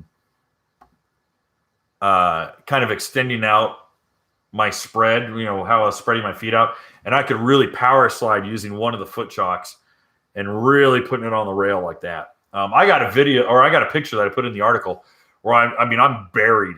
I mean, I'm absolutely burying it, but just on a hard, perpendicular slide.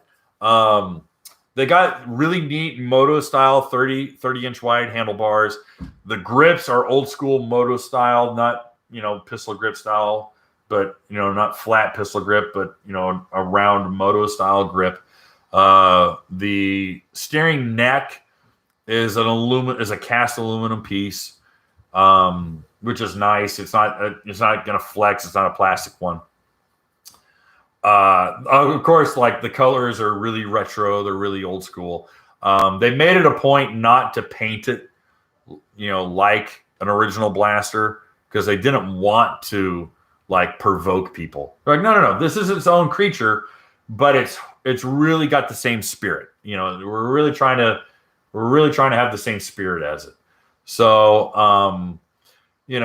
I tried doing wheelies on it, and what I found was that when you do a wheelie on it, the pump and the intake grate are so aggressive that you're going to unload the pump. And so it just wasn't happy doing a vertical wheelie. But ramping into a wave, that thing goes kicking and kicks out. And I was like, okay, this thing might be a really good surf jumper.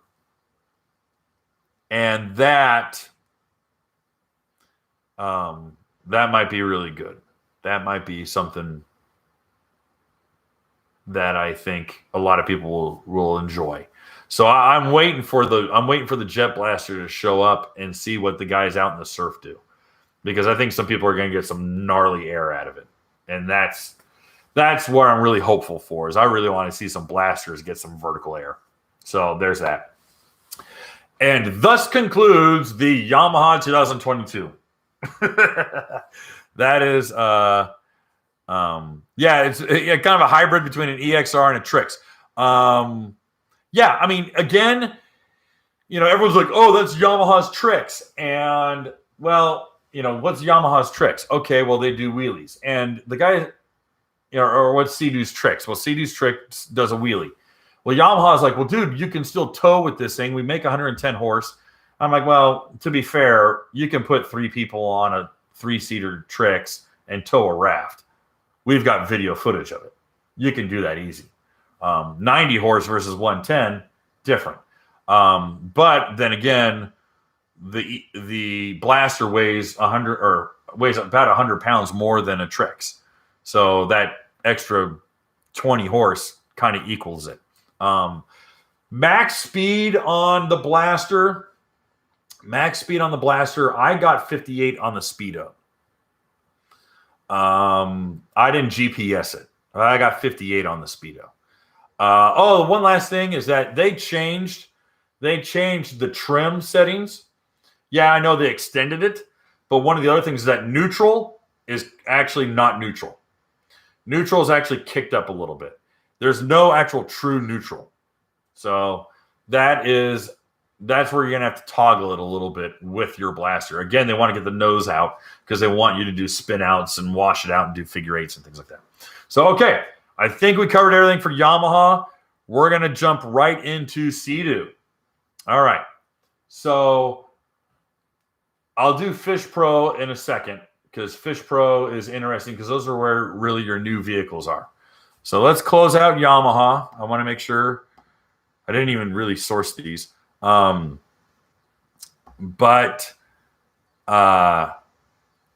besides colors and prices, they didn't change really anything in the, they didn't really change anything as far as the models go. All right. New colors. Now I will tell you a couple things. GTX Limited is first year they're offering a premier color and a regular standard color. Standard color is black on black, and the premier color is that real like metallic, like Pacific Ocean green. It's a neat color. I just think you'll never get found in the ocean. You're gonna vanish. If you're not wearing like bright hunter orange, you'll never find your ski out there. One of the cool things that they did was the big dashboard, the big 7.8 inch dash was really, really popular. A lot of people wanted it. It was on the Fish Pro and it was on the GTX Limited. And everyone's like, how do I put this on my whatever? They had to have it. They had to have it. Well, what they're now offering is it's called their tech package. All right. It's no longer the BRP premium audio package. It's the tech package.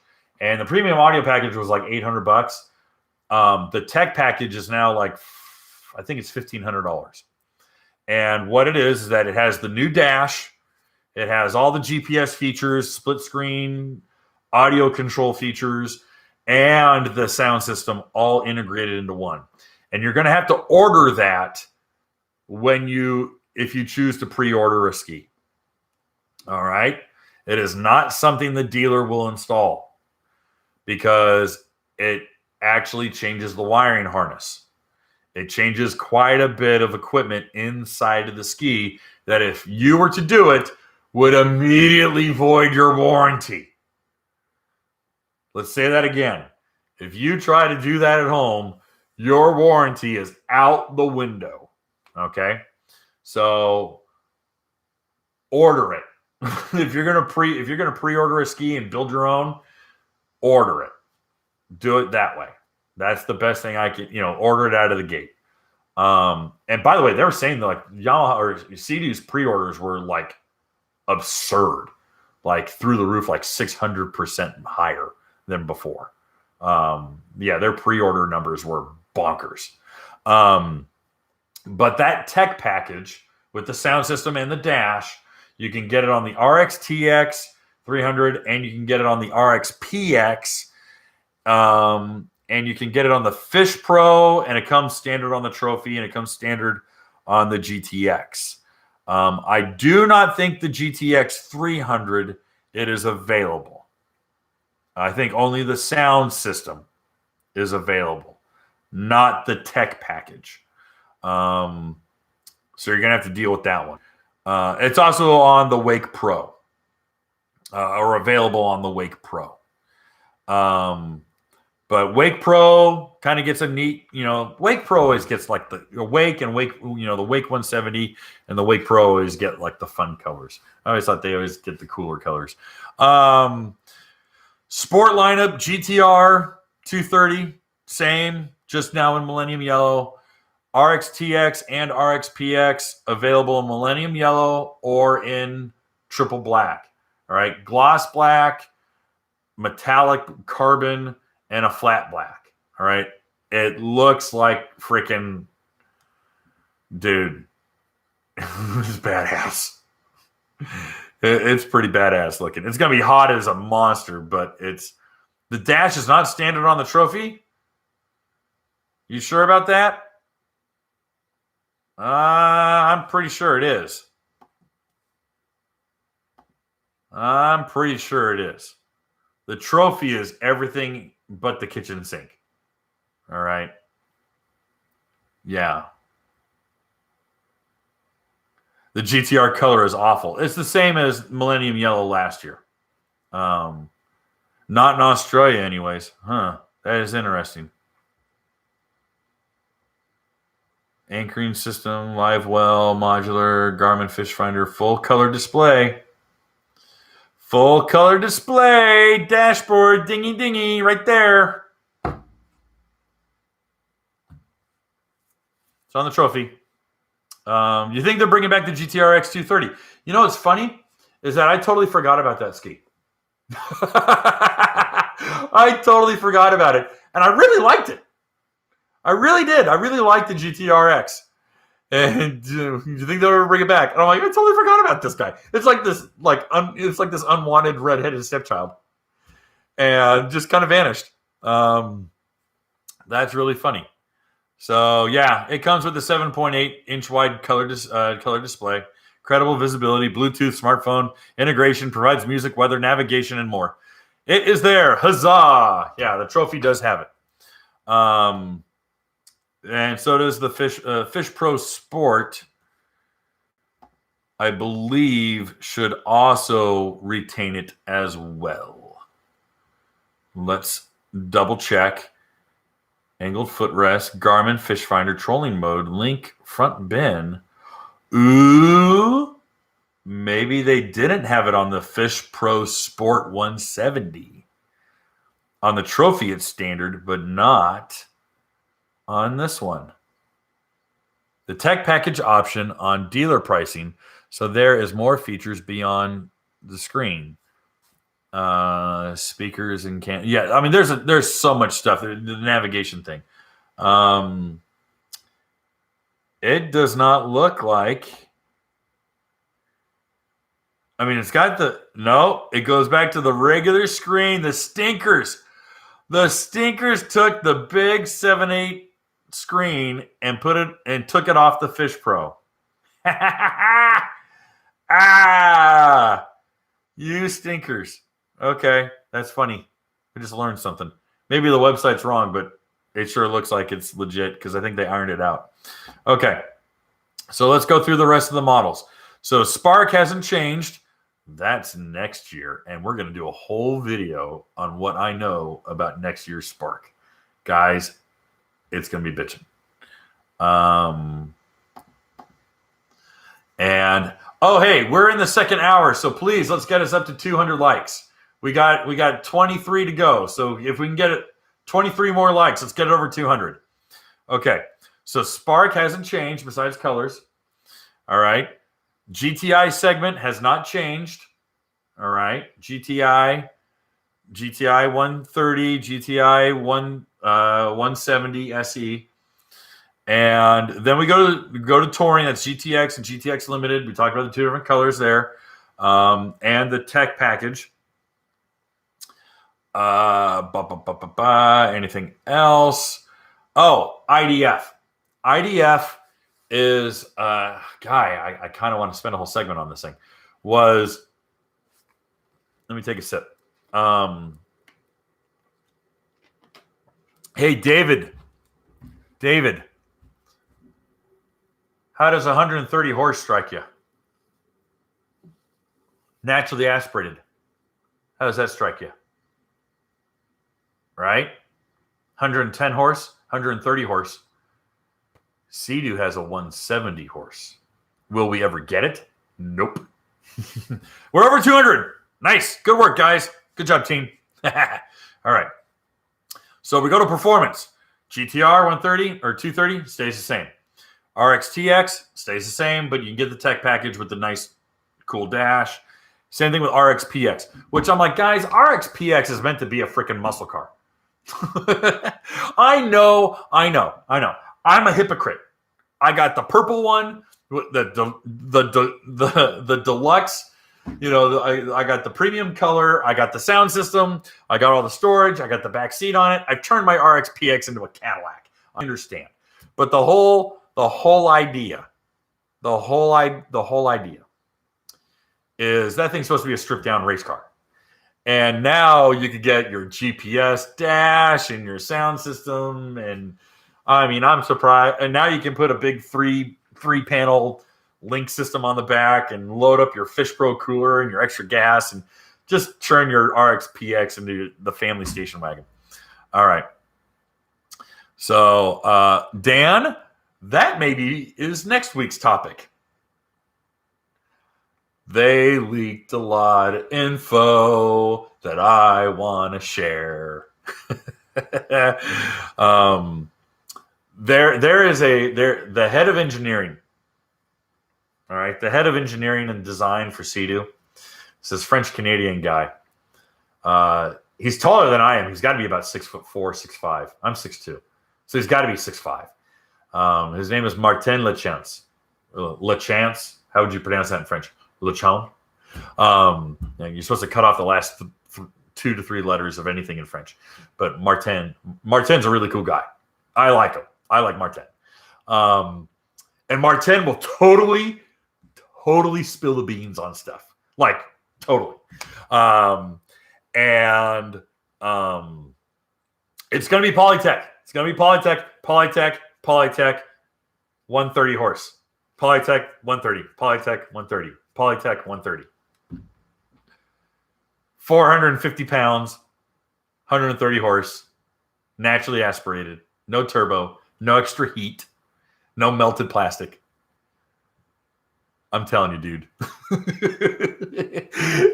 if you guys were hoping for like 1994 rowdiness, dude, I nearly spat out my drink at dinner when we were talking about it. I'm going to talk about Spark, and I don't want to talk about Spark. That's for next week. All right. So anyway, some of the stuff that Martin was telling me about, I'm like, you're killing me. You're killing me. You're killing me. It was so good. I was so stoked. I love that cat. Is the tech package standard? No, it is not standard.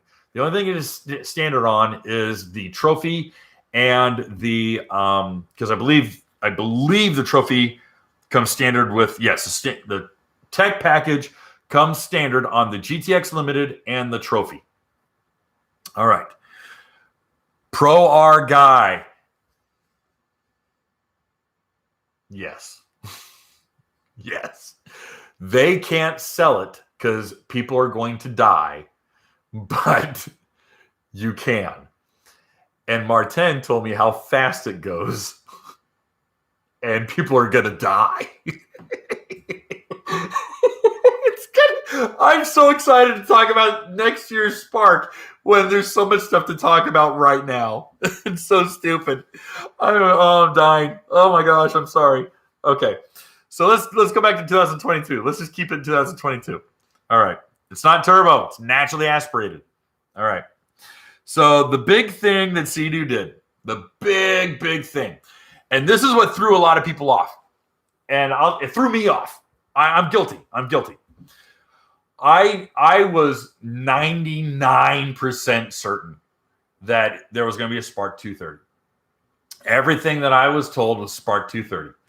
Spark 230. Oh my goodness. You guys got me talking about Spark. All right, let me back up. Everything that I had heard, I was 99% sure that there was going to be a Fish Pro 230. And that there was going to be a 170 and a 230. And that was what you're going to be offered. Instead, they did something really, really cool, which was actually a suggestion. I don't think they said, ooh, Kevin made a great suggestion. We should do that. I think great minds think alike. Giving myself quite a bit of praise, I know. But the Fish Scout, doing a GTI Fish Pro. That was... Spark 230 would be baller.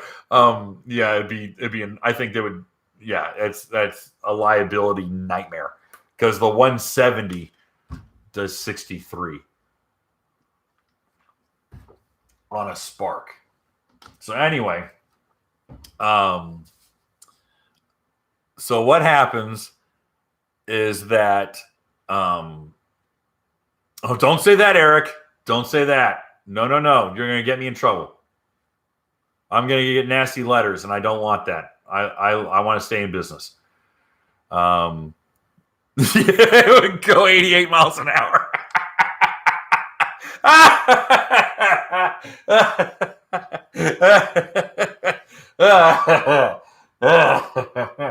When you see this baby hit 88 miles an hour, you're going to see some serious. So anyway, so Fish Scout. Fish Scout, I think, is a really smart move, like more than the trophy, because a lot of people want to get the Fish Pro, but at $15,900, a Fish Pro is a lot of money. I mean, that's 16 grand, dude. That's a lot of money. So cutting $2 grand off of that, giving you the GPS, giving you the cooler, giving you the rod holders.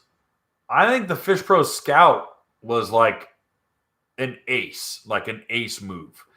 And I really was really stoked on that one. I thought that was a smart move. It has trolling mode. It has all the different ITC or intelligent throttle control stuff. I'm getting lockjaw, by the way, guys. Ow.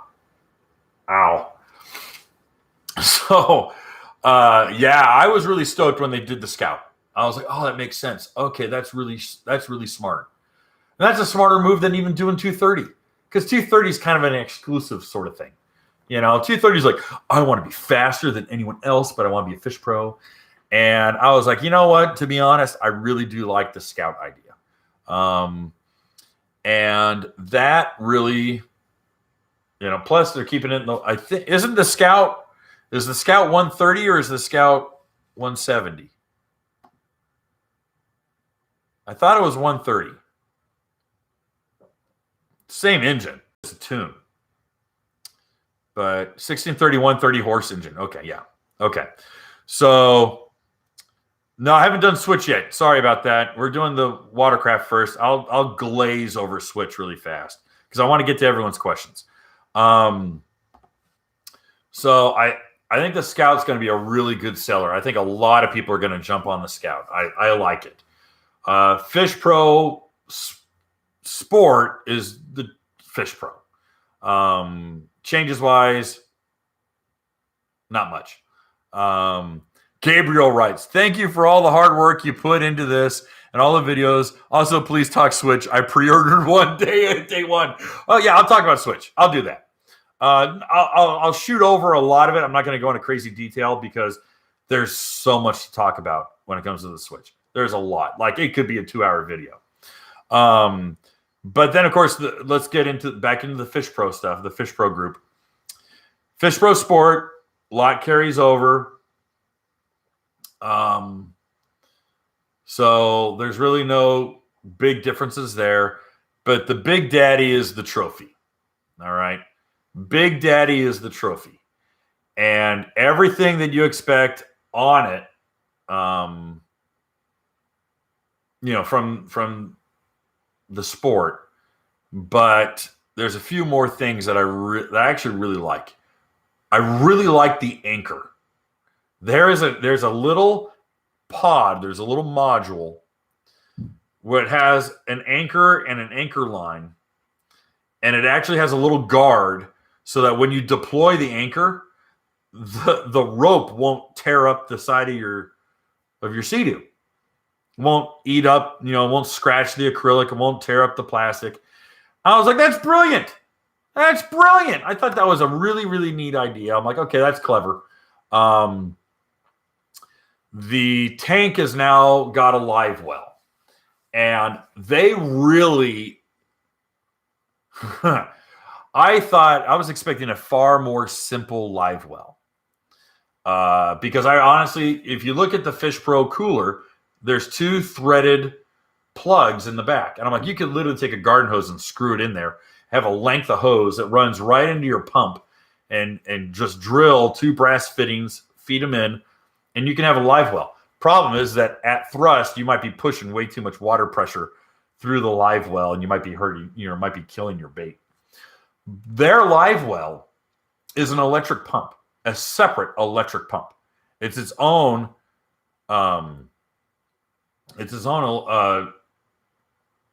self-contained system. And that electric pump literally has a button right by the dash. You flip that button and the live well turns on and starts circulating. And you can actually disconnect, as long as you're in the water, you can disconnect the live well hose and pull it up and wash off the top of the Fish Pro cutting board, because there is a cutting board on top of the cooler.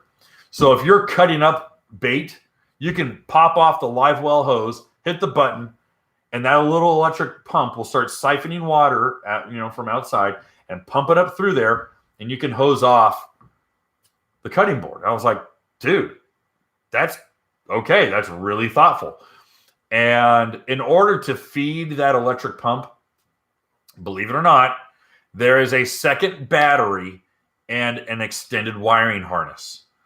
This is not something that, to my understanding, I asked engineering. I said, okay, well, I got guys who want to run all sorts of auxiliary lights and auxiliary this, that, and XYZ.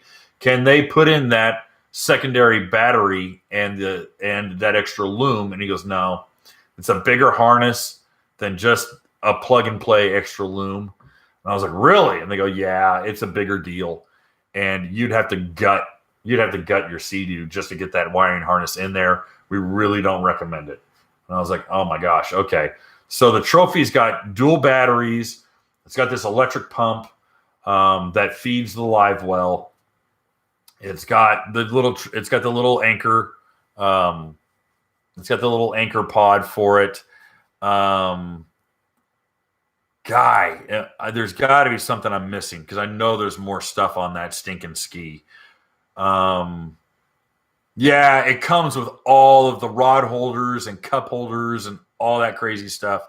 The Garmin is actually a more deluxe Garmin, if I'm not mistaken. Garmin 7-inch touchscreen, fish finder GPS, in-hole transducer with mid-chirp technology. And the price of the Trophy includes the GPS token. So that's also included in the price. Oh, we got a super chat. Adam writes, got my first ski 3 weeks ago, 2021 GTX Limited. 2 questions. If I don't get my registration and numbers from the state within 30 days, can I not be on water legally? 20 hours now. What's considered high mileage? Dude, I've seen guys with 600 hours on their ski. Now, you mean high mileage without your registration stickers? I don't know. I don't want you getting a ticket. And revenue collection is a hot commodity these days. So, Adam, I don't want you getting a ticket. Do you have a little registration office in your town that's not the DMV?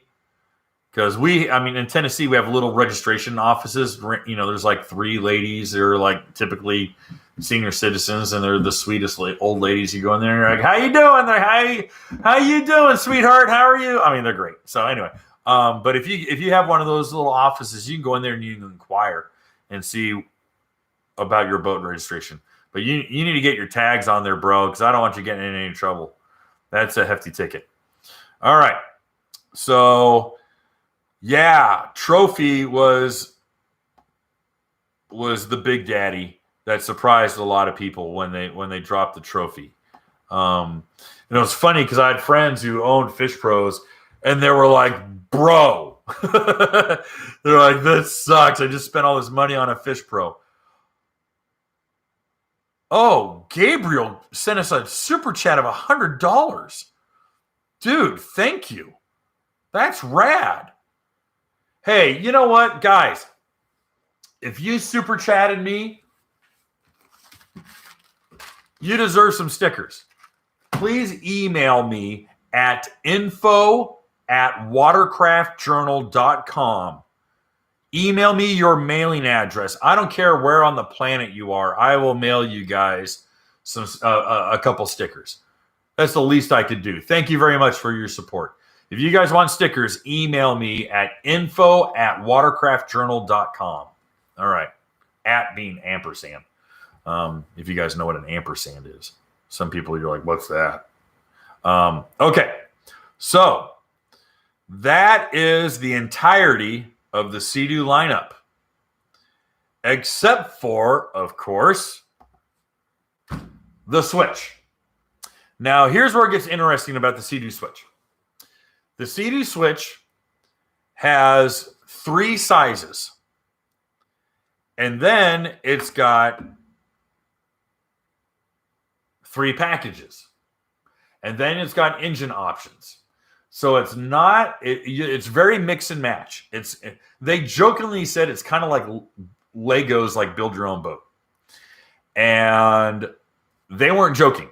I'm only going to spend about 10 minutes on the Switch because I want to actually dedicate another whole one to Switch. And then I want to go through people's questions. Oh, the trophy seat. Oh, my goodness. You're right. I totally forgot about the trophy seat. Let me go back to the trophy seat really, really quick. Thank you, Keith. Thank you. I totally forgot about it. All right. So here's something interesting. Okay, if you guys didn't already know, the trophy seat does something pretty unique. And let's see, modular swivel seat. Okay, here's the picture. So check this out.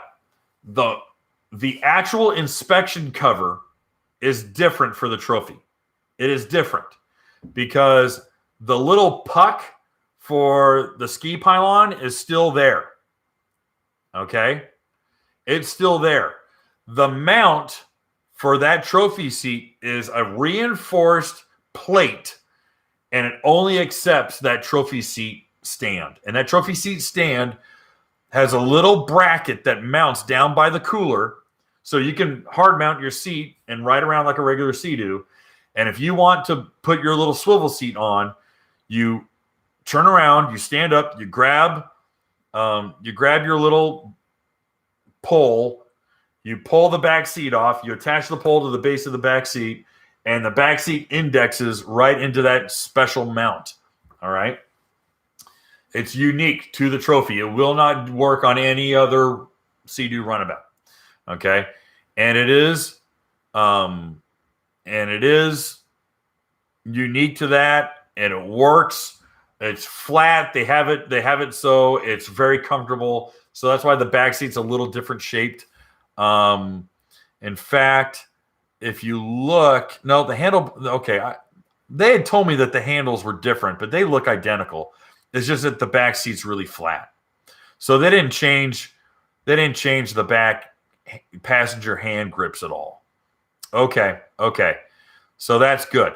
Let's talk about IDF because I saw someone mention it. IDF, I'll talk about carbon seals and IDF. How about we do that? First and foremost, carbon seals. Carbon seals in 2000 for the 2020 models. No, 2021, excuse me. No, 2020. For 2020, the actual carbon seal ring, they found a new supplier for it, and they found a better material. Or a recipe for the material, I should say. And 2020 saw a massive reduction in carbon seal failures. 2021, there was slight changes to the bellows, which is the portion there's a sleeve that slips over it. Change to the hat, which is the metal flaring trumpet hat, and to the C-clip ring. And they found that it actually preloaded it a little bit better, and it had a better seal, and that if there was unusual wear, it would still maintain a seal. So 2021 saw even less, like remarkably less failures. Like the number I saw was a percentage, was a fraction of a percentage. Like it was a lot less. There was a lot less failures of carbon seals compared to the last 10 years. So the changes that they made to the carbon seal, I'm not going to say are 100% because nothing's 100%, but it's pretty damn good. All right. Is it still a wear item? Yes. Is it still sensitive to shallow starts and sand and running it out of the water? Hell yes. Please take care of it. Please be careful. But it's not failing nearly as much. IDF had some teething issues, and I talked to Martin about that. And that was a big problem. And I'm like, dude, you got to be straight with me. What happened? And he said, oh, we know what happened. He said, what was happening was IDF failures. He goes, here's the best thing about the IDF failures. They were happening within the first 2 to 4 hours. Within 2 to 4 hours, every ski that was going to fail failed. And I'm like, I don't know how that's a good thing. And he goes, it's a good thing because we caught it early. And it allowed us time to really look at it and go, how do we fix this? And how do we permanently fix this? And the reason why they were like, we have to permanently fix this fast was that they knew the switch was coming, and every single switch has IDF. And now half of the lineup of Sea-Doos have IDF. All right. IDF is on almost all of the higher level, all the higher level Sea-Doos. RXTX, RXPX, Wake Pro. It's on every Fish Pro. It's now available on the GTI SE 170. I mean, IDF is now becoming prevalent on everything. So they were like, we have to fix this. We have to fix it. And what they found was the main source of failure was there's 2 dog gears. And those dog gears were not, if they didn't engage properly, they would completely sever the connection between the engine and the out shaft. And so what their change was a very extensive 6-component change. There were people who went in early, got an update, got a couple fixes, some oiling issues and some other little small fixes, went out and broke again. And my heart goes out to those guys because I'm surprised they didn't burn the dealership down. That really sucks. But it was around mid to late June, early July, that the service report came out and they said, we have a 6-part fix that resolves this. And they went in and they go in and they gut the IDF and they replace 6 components, not 2 things, not just one. They gut everything and they changed out. They put a high tension spring on it. They changed the actual wishbone. They changed both the high and low, the high and low dog gears. There's a seal. I'd have to bring it up. I actually have it. But the change is extensive, takes a couple days, but when it's done, it's done. And right now, their success record for the 6-component change is 100%. And at least that's what they're telling me. That's what they're telling me. It's 100%. So that's awesome. And they're very, very happy with IDF as it stands. So that's good news. So I've been telling people, hey, listen, we got some good news, and at least in regards to IDF. So, we got a super chat. Okay, super chat is a little off topic, but we'll still do it. Ed asks, I have a rattling noise in my 2016 FX SVHO, and I was told it is the water pump seal not covered by the warranty. Green Hulk sells the 2020 160 jet pump that fits the 116 155. Should I replace it? Well, if you're going to replace your pump regardless, You could do the 160. The problem is that your transom plate will still be 155. So if you take it out, Dean's team will actually machine out your transom plate, so it's 160, and you'll be down a week or two, but that's okay. You know, it's not the end of the world. It's something you can do over the winter. And have Dean's team mail out your, ship out your transom plate, have them machine it out to 160, order the 160 mil pump, and bolt it all back together and basically replicate your own pump. So that might be a really good choice. I think you've done some homework, so that's really good. Hey, there we go, BNN. I just hit 20 hours with my 2021 GTX Unlimited with no IDF issues. Perfect. All right. So let's go to the Switch.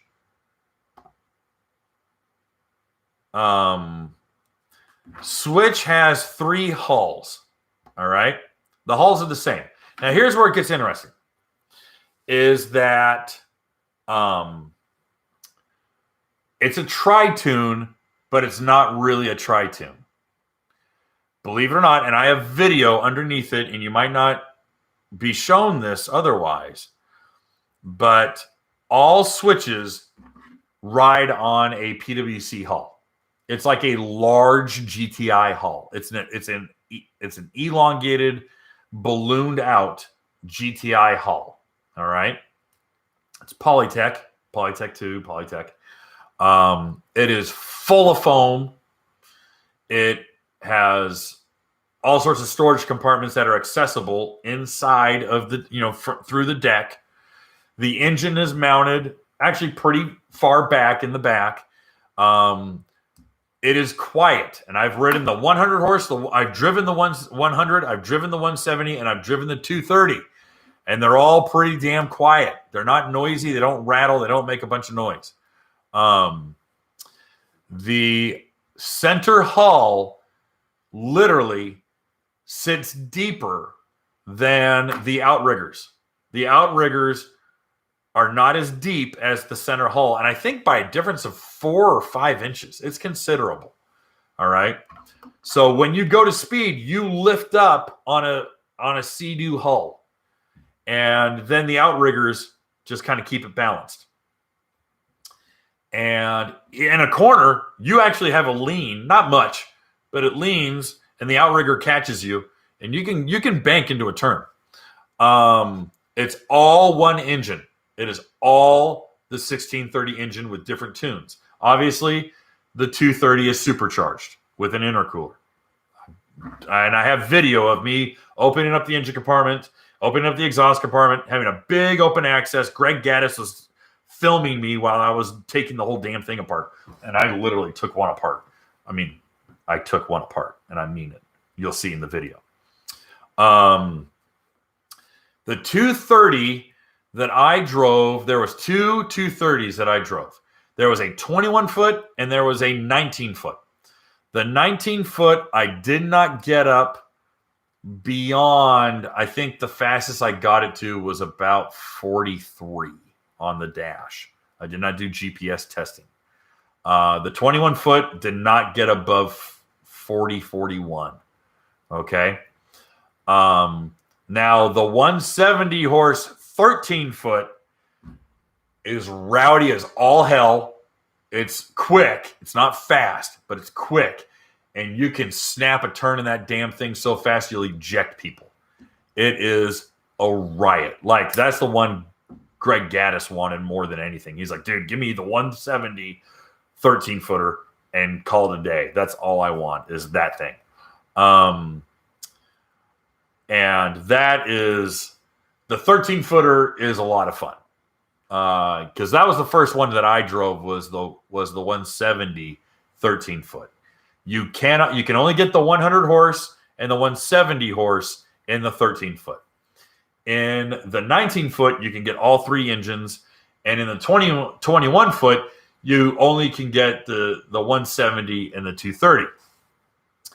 Then you also start getting into packages, the sport package and the cruise package. And that's how many different seats and panels and accessories come standard on it. The Sport has like those pads, those little snap-in pads that you sit on the floor.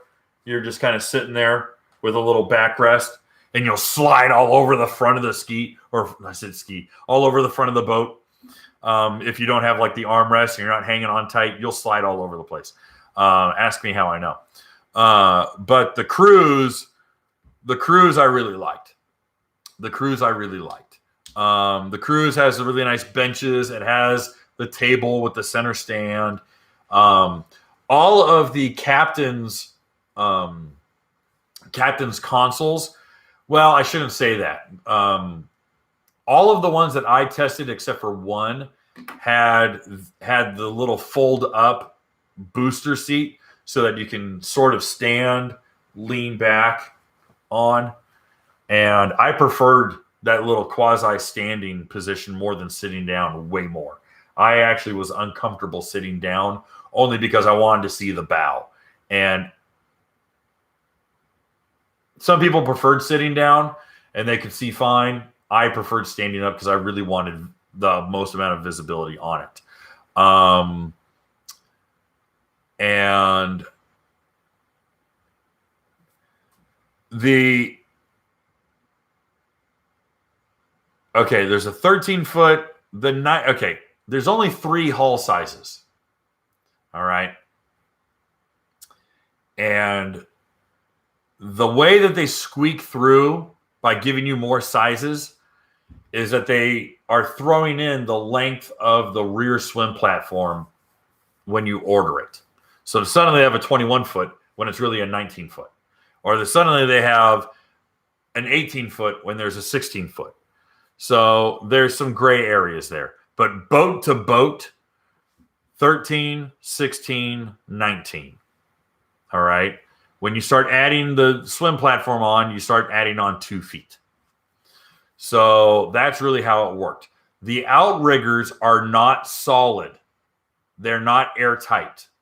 They're just full. It's a frame full of foam with panels on it. All right. And it kind of looks like a Lego setup. It's kind of all paneled and snapped together and hooked together and tethered together and all this kind of fun stuff.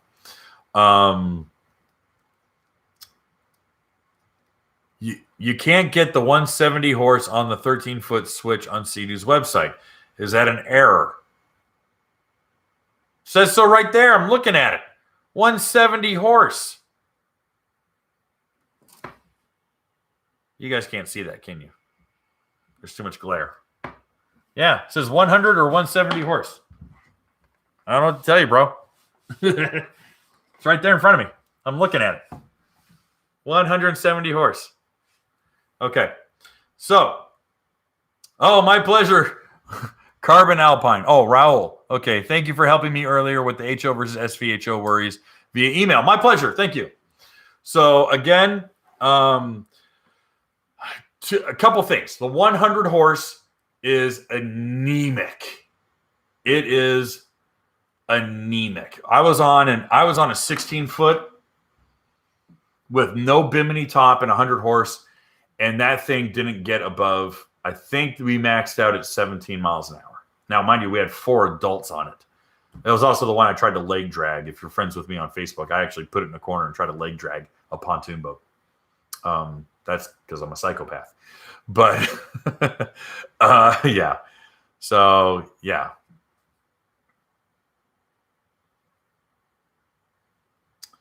Scroll down. Switch cruise. So click on the switch. Maybe you have to do it in the sport. Maybe it's a sport. You have to order the sport package. Yeah, order a sport and you can get the 170. That's how you do it. Yeah, that's how you do it. Figured it out. Got to be smarter than the website. Wait a minute. Choose length. And it's telling me 18 or 20 foot or compact. Compact. I want the compact with 170 horse. And Coral Blast. Woo! Look at that. 23,999. So 24, 20. See, that'd be a fun, dude. That'd be a fun one. Oh, that would be a fun one, guys. That would be a hoot. It's got the Bimini top. It's got the 170 horse. That's how you do it. Okay. That would be a fun switch. That's a fun one. That's a little hot rod. That little thing's a hot rod. I can't imagine putting a 230. Can you put a 230 on that one? No, you can't. Can you imagine putting a 230 on a 13-footer? All right. Sorry. I'm getting excited. All right, guys. I think I covered everything. I'm not going to totally go full-blown switch because that's a video for another night. We're going to talk about Spark next week. But let's scroll up. I've got 40 minutes. We're going to do 40 minutes of question and answer. And then I'm going to tap out. So what's going on with Kawasaki? That's first question out of Christopher Muller's mouth. What's going on with Kawasaki? All right. We've already revealed that the naturally aspirated Ultra LX is not changing. I am irate about that. Like, I'm really upset about it. I'm really upset about it because Kawasaki is absolutely 100% leaving money on the table because they are ignoring one of the most enthusiastic segments of purchasers. And that is the naturally aspirated cruiser who wants luxury. And they're leaving them out. They're ignoring these guys. And I think that is a massive, massive problem. Number 2. The STX lineup, all 3 of the STXs, are also as is. They changed a couple colors, but they are as is. They do not have brakes. They do not have GPS. They do not have land-to-air missiles. They do not have tow infantry, rocketry. They do not have... I don't know what else you want me to say. They don't have airbags. They don't have 5-point harnesses. They are left alone. So, the question is, where the hell are the supercharged skis? Well, current rumor is that they're going to be revealed at the IGSBA World Finals. Here's the problem. Nobody gives a rat's butt about the IGSBA World Finals anymore. Last year, they had 2,600 people at the IGSBA World Finals in the 3-day weekend, and that includes racers. 2,600 people. Spectators, racers, and families of racers. 2,600 people at the World Finals. The World Finals does not matter anymore. So Kawasaki thinking, hey, should we do a reveal at the World Finals, is only because it's in their backyard. They have to drive 5 hours away, and they can plop it down and have an immediate audience. I have reached out to Kawasaki, and I've said, I will literally sleep in the shop van. You can feed me In-N-Out Burger as long as I have you feed me In-N-Out Burger and McDonald's breakfast in the morning, and I'll sleep in the shop van as long as I have Wi-Fi. That's all I need. And I said, I will literally walk around in a blacked out studio of a painted prototype just to have any sort of exclusive on it. I said, I will sign any IDF or IDF. I will sign any NDA agreement, non-disclosure agreement, any legally bounding NDA agreement under perjury of kicking the nads. I will do whatever you guys want me to do just to get this thing out before World Finals. Let me come out in September. Please, let me come out in September. I think my supplications have been heard. We'll see what happens from there. But I have begged them, please help me get the word out on that one. All right. We are running out of room when it comes to questions. And I got 2 super chats. So Chris Slavitt writes, Picked up a 2021 GTX Limited. Got Riva sponsons, intake grate, and catch can. Got any pointers for riding and chop for a more enjoyable ride, and perhaps if I find myself in more rough conditions than what I'm comfortable with. GTX, RXTX, all the same hull. You got the sponsons, you got the intake grate. You're already light years ahead of what's stock. 3/4 of the way up, trim up. And that's standard riding. Get it on the tail, get those sponsons hooked. Put the sponsons at the 4th level down. All right, not 5 all the way, not all the way down, but number 4. Okay, put those sponsons at number 4. Second of all, if you're in really rough water, trim that SOB all the way up. You do not want that keel. You do not want that dead rise wagging you. So get that nose all the way up. Get it all the way up. Get it all the way up. All right. Only when you're on glass and cutting corners do you want that nose down. Get that nose up if you're in rough water. I typically stand up. Stand up. Get the heels of your feet directly beneath your shoulders. All right. A little further behind. Oh, no. Excuse me. Get the ball of your feet underneath your shoulders. So your heels are out behind you a little bit. Bend your knees. Let your knees and your hips do all the work. Do not white knuckle. In fact, I strongly suggest intentionally being cognizant of how tight you're gripping the bars. Loosen your grip on the bars because you're going to get arm pump. You're going to wear your hands out, and that tension is going to run all the way up into your shoulders, and it's going to get into your neck. When you're an offshore racer, you literally want to loosen your arms up, okay? Because if you have a get off, you're getting off anyway. Your arms aren't going to hold you, and if you do, you're going to tear things. You're going to crack your collarbone. You're going to tear your shoulders and your ligaments. You're going to hurt yourself. Tight is bad. Loose is good. There's a reason. I hate saying it this way, but this is the best comparison I was ever told. There's a reason why a drunk driver always survives the car accident. And that's not necessarily true. But a drunk driver often walks out of a car accident because he's loose. He's loose. People who die in car accidents tense up. They put their hands up. They put their feet up. They lock their arms. All right? Loose will save you. Loosen up. Be gooey. Loosen up. All right? Best advice I can give you for offshore, really rough riding. All right. Trevor asks, any thoughts on doing a segment on the Yamaha Jet Blaster?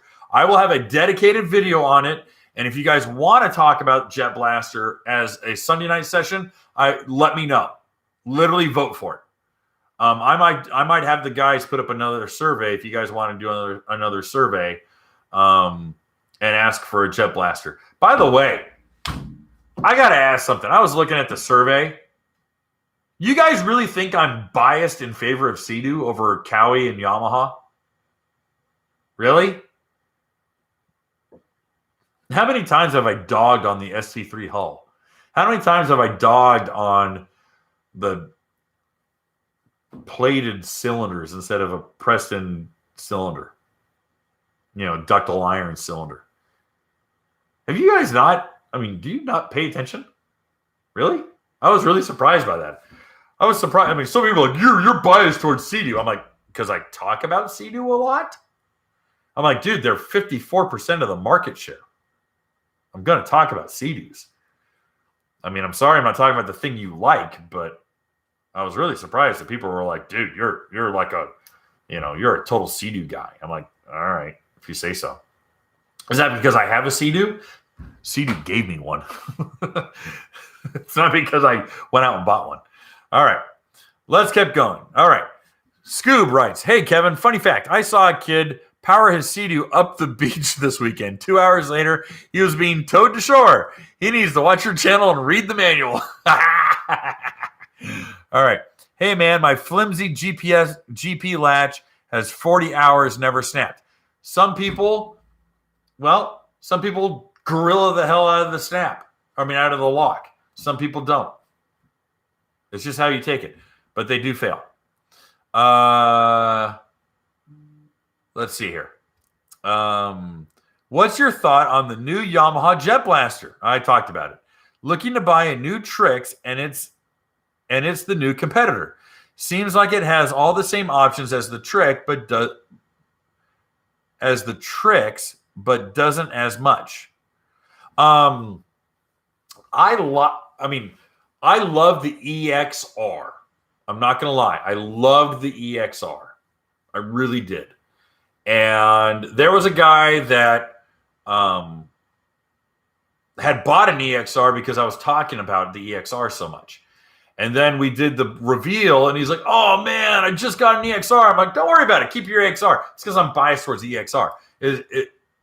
Should he not buy a Jet Blaster? No. Is Jet Blaster bad? No. It's great. It's fun. I had a lot of fun. My video, I'm laughing like an idiot the entire time. It's a blast. It's a blast. It's fun. It's a lot of fun. You're going to be doing donuts and twisties, and it's a great thing if you got teenage kids. Oh my gosh. If you got teenage kids, they'll love it till the day they die. All right. It's a hoot. Now, if you want to tow a raft behind it, you can tow a raft. It's got 110 horse. It's, it's got plenty of grunt, and it's lightweight. What's nice? The one thing that a lot of people talk about is the stop to stop on the Jet Blaster because of the wider arms, or the longer handle pull. I say handle pull. It's MX bars. The longer bars, your stop to stop is not abbreviated. It's not clank, clank, clank. You get a nice throw. So, you're not steering, it's not like a big wagon wheel, but it has a really nice natural throw to it. Yeah, I did. I scratched something. I tore my elbow off working on a car. All right. So I do like the Blaster. I think the Blaster looks awesome. I really do. That speaks to my high school 1994, high school Kevin. So, all right.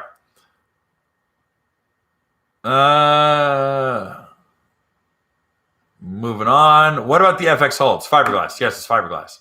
All right. Dang, I was hoping GP had plugs in the glove box. Does the GP have the fixtures in the glove box? I didn't think it did.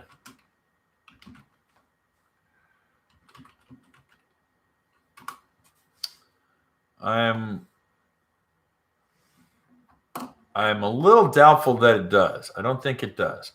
And someone did ask, does the GP have the GPS speedometer? To my understanding, that answer is no.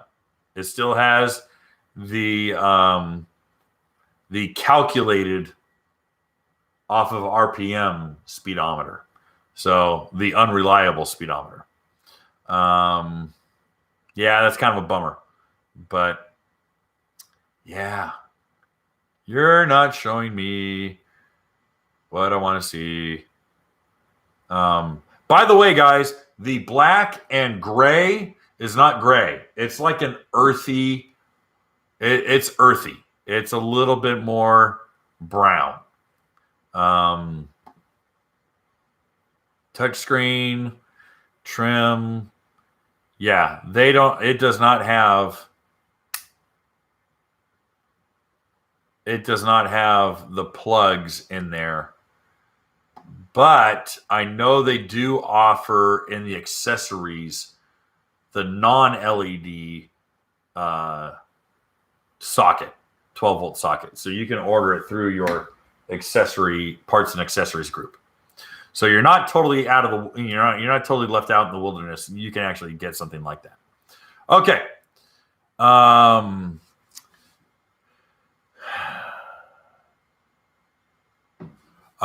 Okay, Patton writes, so Yamaha's back to fiberglass hulls like Kawasaki's been doing since day one, or have they done something special? No, it's fiberglass. It's fiberglass. Just a closed mold fiberglass. GP is not plastic. It is Nano Excel 2. Let's see here. Let's move on. I won't be talking or texting while out on the ski anyway. Cool tech, but not something I would use. I'm kind of in the same boat, but then I say that and I'll be a total liar and end up doing it. Be like, look at me. I'm out in the water. Aren't you? Yeah, anyway. So stand up with speakers. That's funny. Yeah. Let's see here. Oh, yeah. We are in the second hour, guy, or we're in the third hour. Let's get those likes up to 300. We definitely want to get up to 300 because I have less than a half an hour left. So if you guys can, let's bump up those likes to 300, please. That's definitely going to help us out. That's really going to help out the magazine. Thank you very much. All right. Seems like a hybrid between an EXR and a Trix. Okay, I already answered you. Will Kawasaki update the SXR 1500 anytime? Very, very doubtful. Very doubtful. Especially when they realize, like, oh, okay, well, we can, we're the king of the race course. And people who want speed and want a really fast stand-up, they're going to get an SXR, or they're going to go to Commander, or they're going to go to, another aftermarket manufacturer.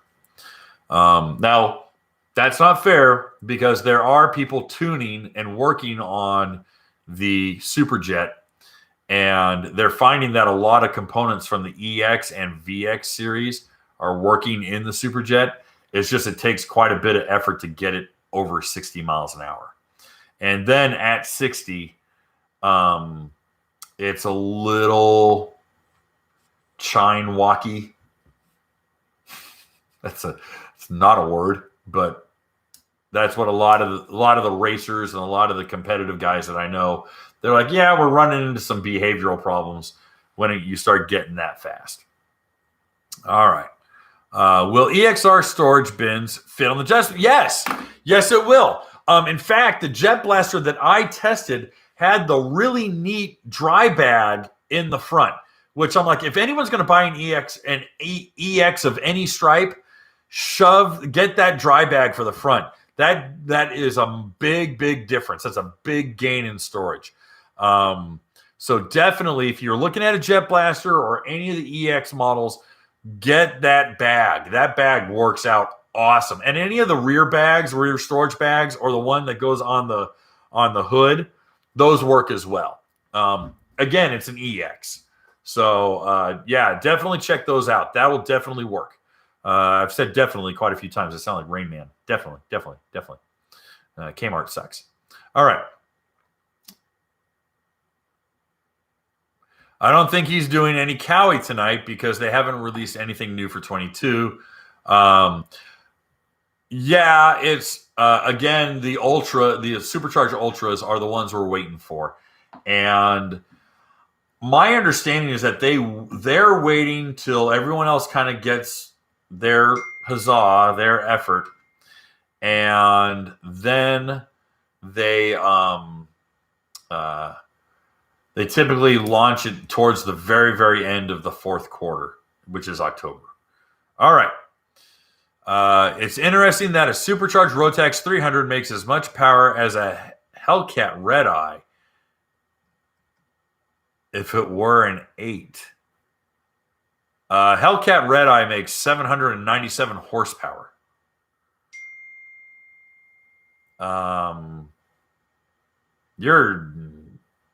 You got me really befuddled on that one, Scott.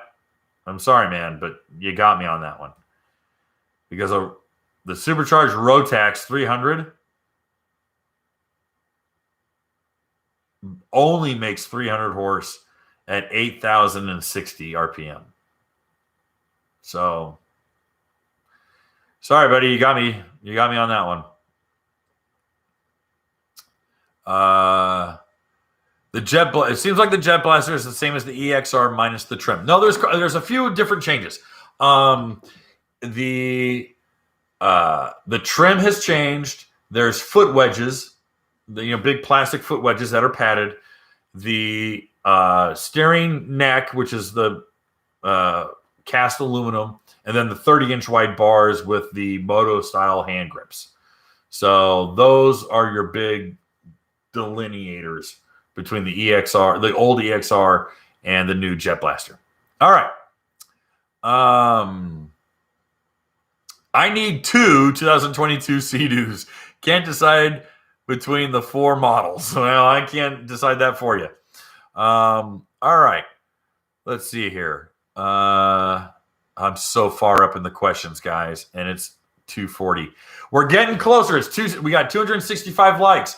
Guys, we need to get to 300. And we got 230 of you here. I know not all of you have hit the like button. Please hit the like button. Get the likes to 300. Likes to 300. Elliot. Ouch. Okay, sorry. That's for all you old boys. All right. Young guys are like, I don't know what the hell he's talking about. All right. Tech package is an option. Yes. Trophy is sweet looking. Yes. Got a 2013 Ultra LX. Works awesome, but in rough water is super wet unless I have a passenger. What is my best bet to raise the nose a bit without ruining handling and having passengers in chop? K-Speed has 2 solutions for you. They have the ride plate, I don't believe is ready yet. So the best option is a very cheap, very affordable, insanely easy install of the pump wedge. And the pump wedge is a 3-degree pump wedge. The 3-degree pump wedge, you literally pull off the nozzle and you pull the pump, you put it in between the nozzle, the venturi, and the pump, and that angles the pump 3 degrees, and that brings the bow attitude or the hull attitude up 3 degrees. It'll bring your nose up. You're going to pick up speed a little bit. You're going to pick up speed. You're going to get a slightly drier ride. Pump wedge is cheap. Pump wedge is, let's find out how much it is. I'm going to look it up right now. K-Speed pump wedge with a D. K-Speed's pump wedge. Huh. You know what's funny? Is that all the articles from the Watercraft Journal come up first. I love it. That's for the derpity derp. That's for the STX. Dang it. You suck. Come on. Guys, have a searchable website. Have a searchable website. There we go. 2-degree pump wedge. Not 3 degrees, 2 degree. It's $150. $150 Australian. Not American. 150 AUD to USD.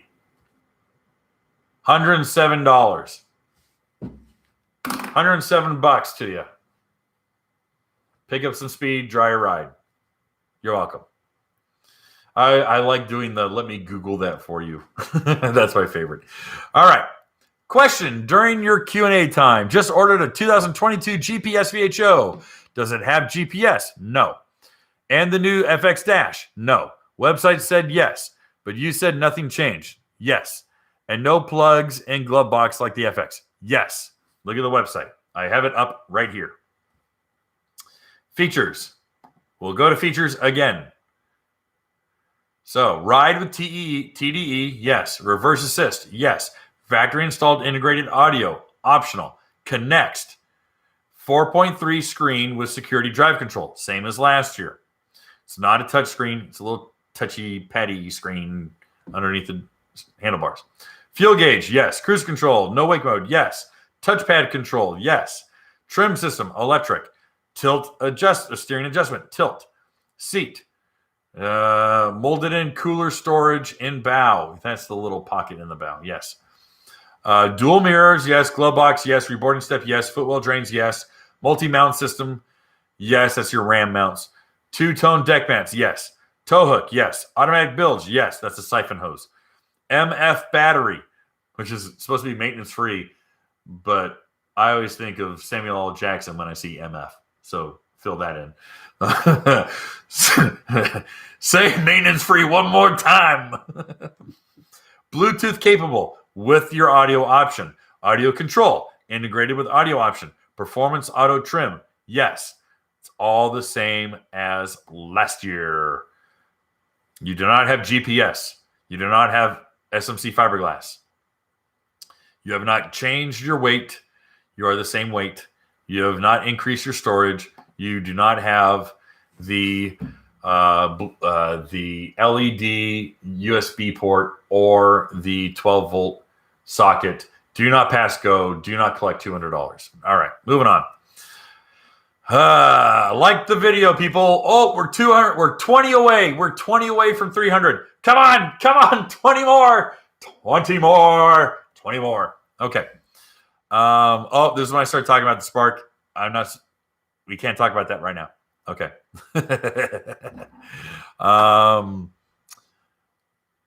No, they're always going to keep the spark Polytech. The spark will always stay Polytech, and rightfully so.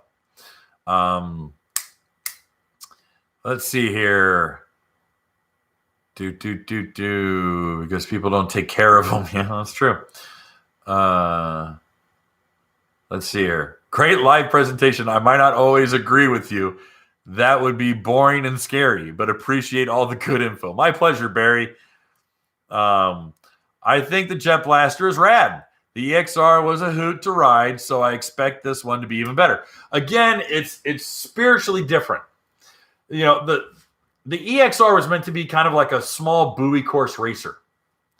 And the Jet Blaster is not. The Jet Blaster is really designed to be a rowdy, loose, freestyle ski. So you have to really take it in its intention. What is it intended to do? And if you look at what the Jet Blaster is intended to do, you'll get it really fast. You're like, okay, I need to take this thing into the surf. This thing needs to be in the surf. All right. Joshua writes, hey, Kevin, is the FX HO worth the extra $1,800 over the VX Cruiser HO? I'm planning to use it for exploring lakes and rivers throughout Florida. I prefer the FX hull so much more than anything else. The VX Cruiser HO is great. Powertrain is great. It's reliable, fuel efficient. And to be honest, the VX is going to get better gas mileage because it's lighter. But I love the glove box on there's just so much about the FX I really like proportionally. Proportionally, I really like the FX. So I'm really hard pressed to say yes or no. Because it's tough because I like the VX Cruiser HO a lot, but I simply prefer the FX HO. I prefer the hull of the FX HO. If you're in rough water, I would much rather be on an FX HO. Storage accessibility, being able to put my kids or my wife on it. I would go with the FX HO personally. That's just kind of where I stand on that one. All right, let's see here.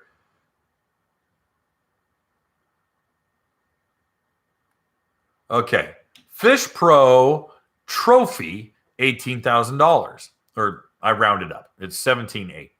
Fish Pro Trophy Tech Package, $18.99. Starting at. There's not a cheaper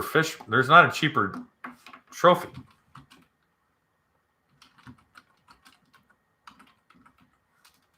Got to learn how to spell trophy.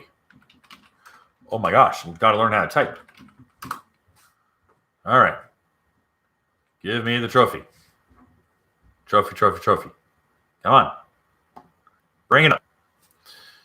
$17,899. Oh, there is it. Okay, it's without. Okay. No joke. $17,800. Commodity surcharge, $400. Sport fishing. But see, this one has sound. So you can actually get a trophy without sound? Get out of here. Get out of here. Build. Let's go to build. Let's build one. You guys want to build one together? Let's build one. All right. No. Change model. I don't want a Scout. What did this website do? This goofy freaking thing. I want a Sea-Doo trophy. Pre-order. I can't build my own trophy? Is that the problem here? Oh my gosh, they want my information. Websites. These websites are murder. Ugh.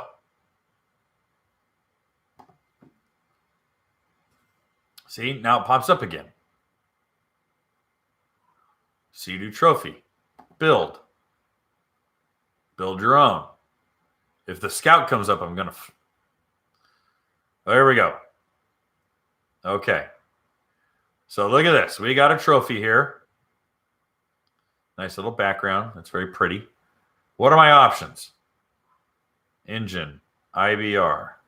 It's 170. Okay. IBR. IBR, IDF, and audio. All right. So we went up.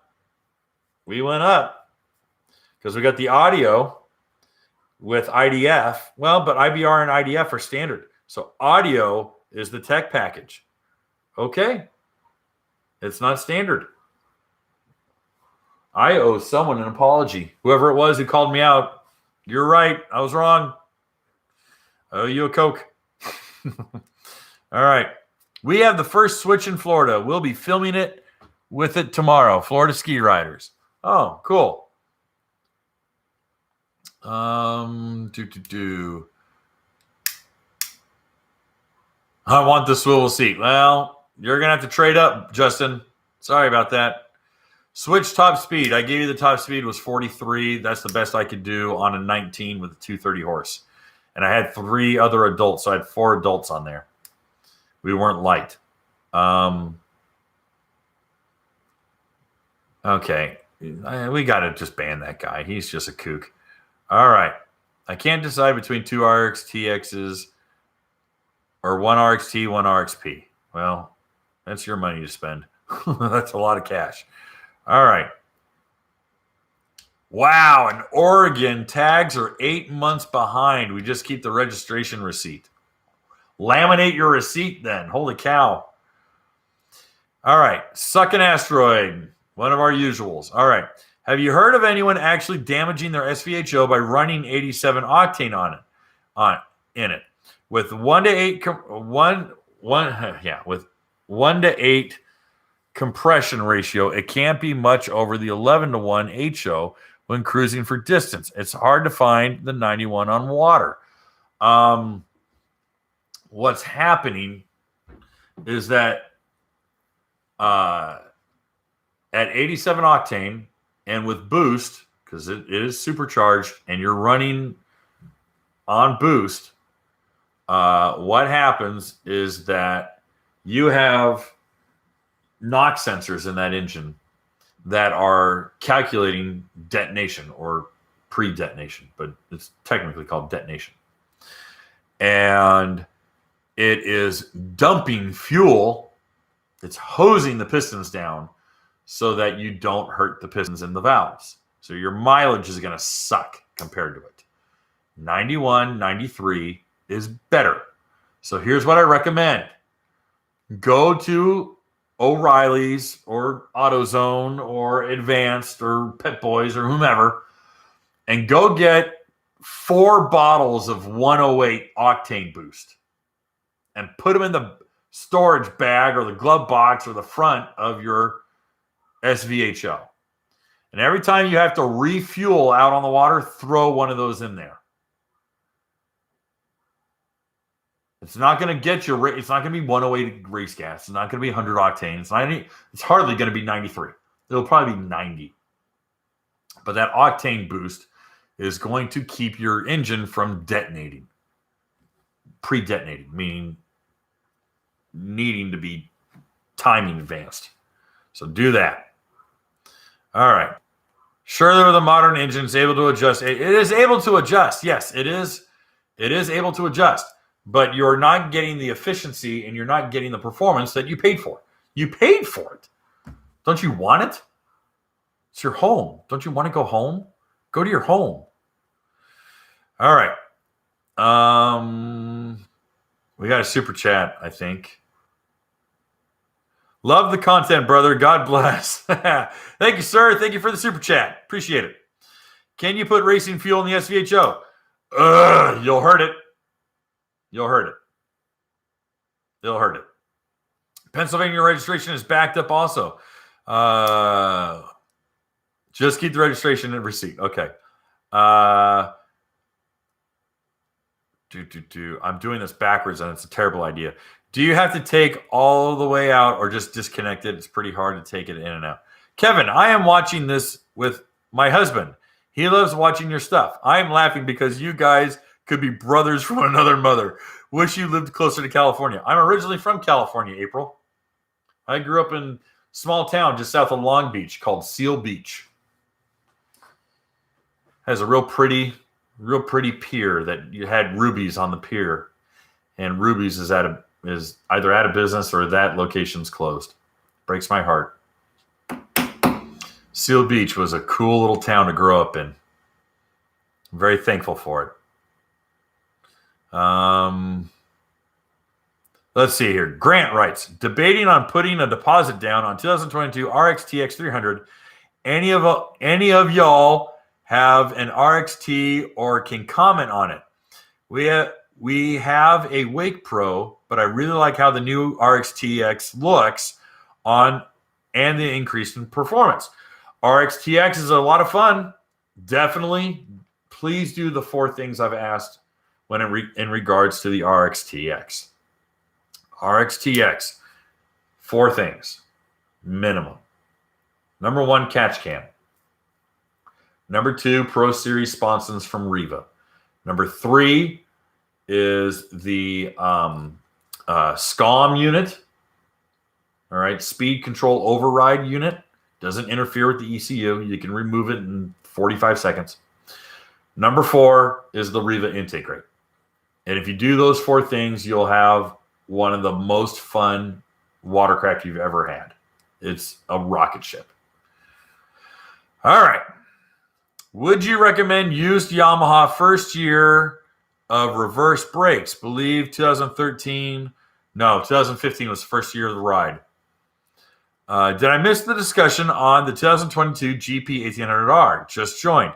Other than the switch away from nanomaterial, there are 0 changes to the GP.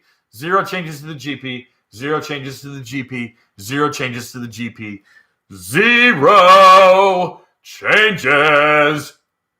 Moving on. All right.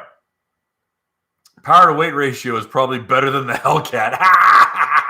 They're tanks. I'm not going to lie. Those Hellcats are heavy, heavy girls. All right. Viva USA, Planeta Terra. I love you, buddy. You're my favorite. All right. All right. Moving on. I put an... Nope. Oh, okay. Mark writes, I put in an order on a... Oh, guys. We're 8 away from 300. We're 8 away from 300. Come on, get those last 3. We need 8 more likes. 8 more likes. Hit the like button. Do it. Do it. Do it. Do it, Anakin. Do it. I'm doing a lot of movie references. All right. Does the GP have the touchscreen? No. Power to weight ratio is probably better than Hellcat. Yes. Mark writes, I put an order for a 2022 VX Cruiser, was looking at the VX Deluxe, but the seats on the Cruiser look a little better to me. Is there any other differences between these 2 machines? Not so much. They're both going to be TR1 motors. They make about 120, 125 horse for the VX. And colors, I think the Cruiser has drop-in cleats. I'm not sure. I'm not totally positive. All right. Lionfish asks, why so little coverage of the Sea-Doo Wake Pro 230? Very disappointing. So far, still awesome. Machine and awesome, great new stuff. Hoping for more stuff in the future. Because there's 0 changes to the Wake Pro 230. 0 changes. Besides color and price. Which is, in the industry, bold new graphics. We're over 300. Woohoo! Hot dog. That means I can leave. I'm done. Been talking for 3 hours.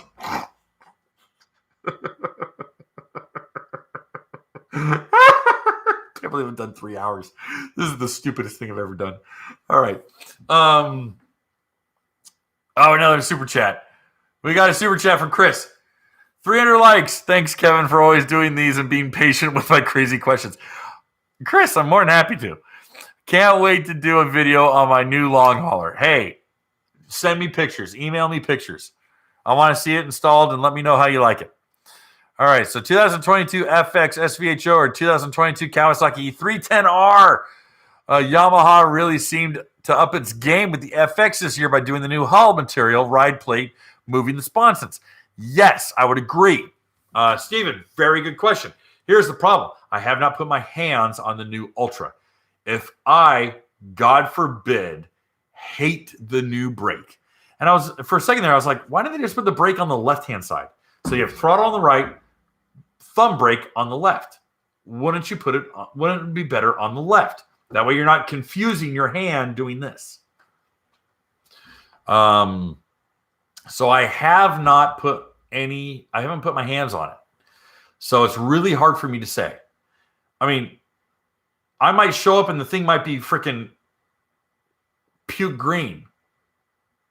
I mean, well, they're all green, but I'm going to say puke green. But I mean, it could be like baby poop yellow. You'd be like, ugh, why? Why'd you do that?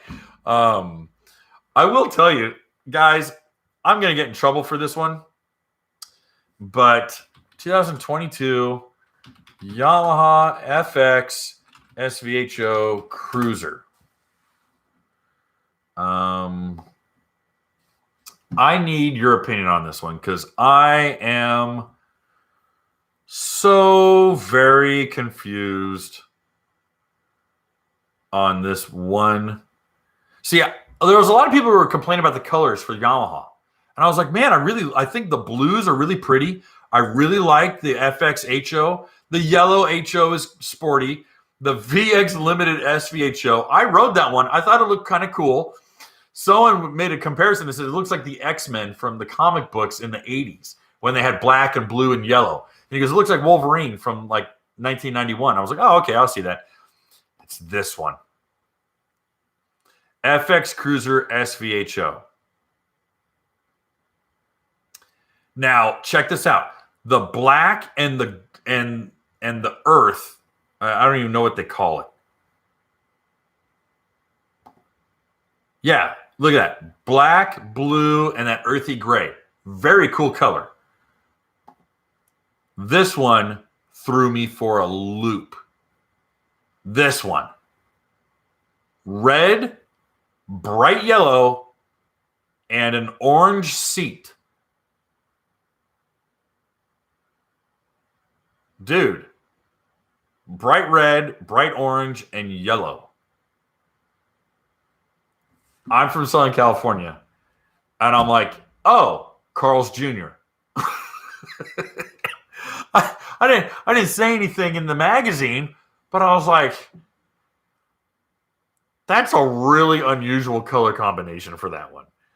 I mean, the orange seat. I'm like, okay, if you did just a red or just a black seat or red and black, okay. I mean, yellow and black would be better. I mean, heck, you could probably take the yellow and black off of. Oh, I screwed up. I did it again.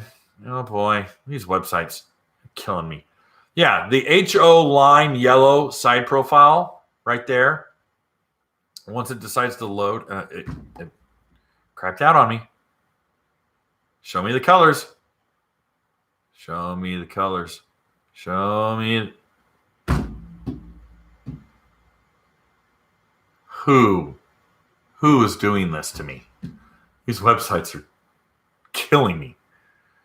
So yeah, these pictures aren't even loading. Oh my gosh. You're killing me, Smalls. You're killing me. All right, guys. I'm closing this out. This is ridiculous. We've been goofing off far too long. It's over 3 hours. All right. I got an Iron Man vibe on that one, on the red one. Yeah, but Iron Man's gold and yellow. I mean, gold and red. And his red's like a burgundy. and it's gold, not neon yellow and an orange seat. I mean, just makes you want to get a Western bacon cheeseburger and a large Dr. Pepper. All right. Anyway, guys, this has been a lot of fun. This has been the stupidest thing I've ever done. Okay, I appreciate the super chats, but you're making me stay on longer, and I don't want to do this. Missed the season tonight, but we'll always listen tomorrow. Thanks always. All right. I saw that you're in the Yamaha WaveRunner group. I'm sure I noticed you there. Dude, I'm in every group. I am invited to every group. Oh my gosh. I am on every group. I'm on fishing groups. I'm in stand-up groups. I'm in Wave Blaster groups. I'm in racing groups, offshore. I'm in all the groups. It's bananas.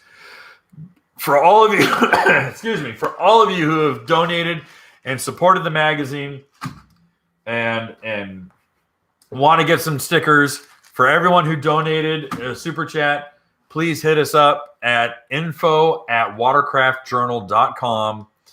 Again, that's info@watercraftjournal.com for free stickers, because all you guys who donated super chats, it was quite a bit.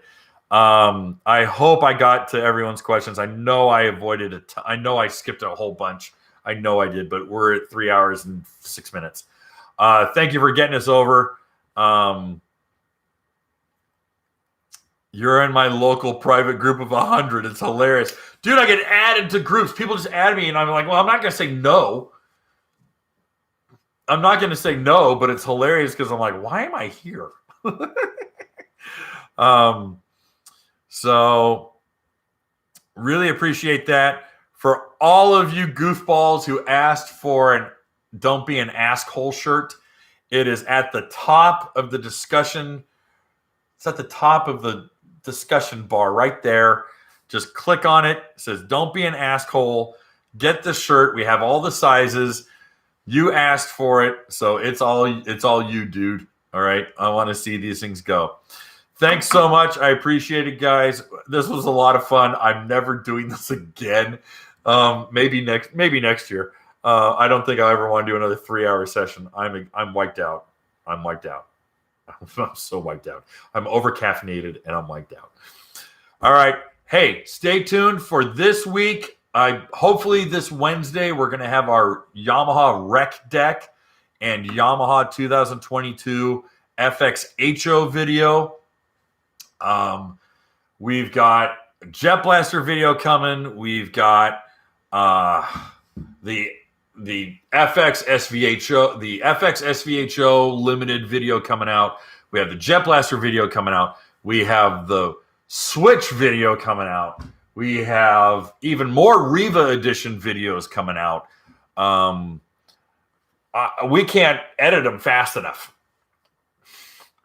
We can't crank through it fast enough. So that's the goal at hand. That's the task at hand. That's the goal, is to knock out stuff. Basically, while most of us are buried in snow, I'm going to be blasting your faces full of jet ski content all winter long.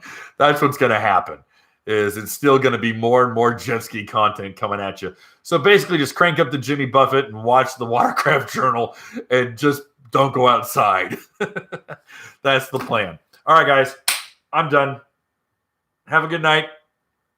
We'll talk again soon. Peace out.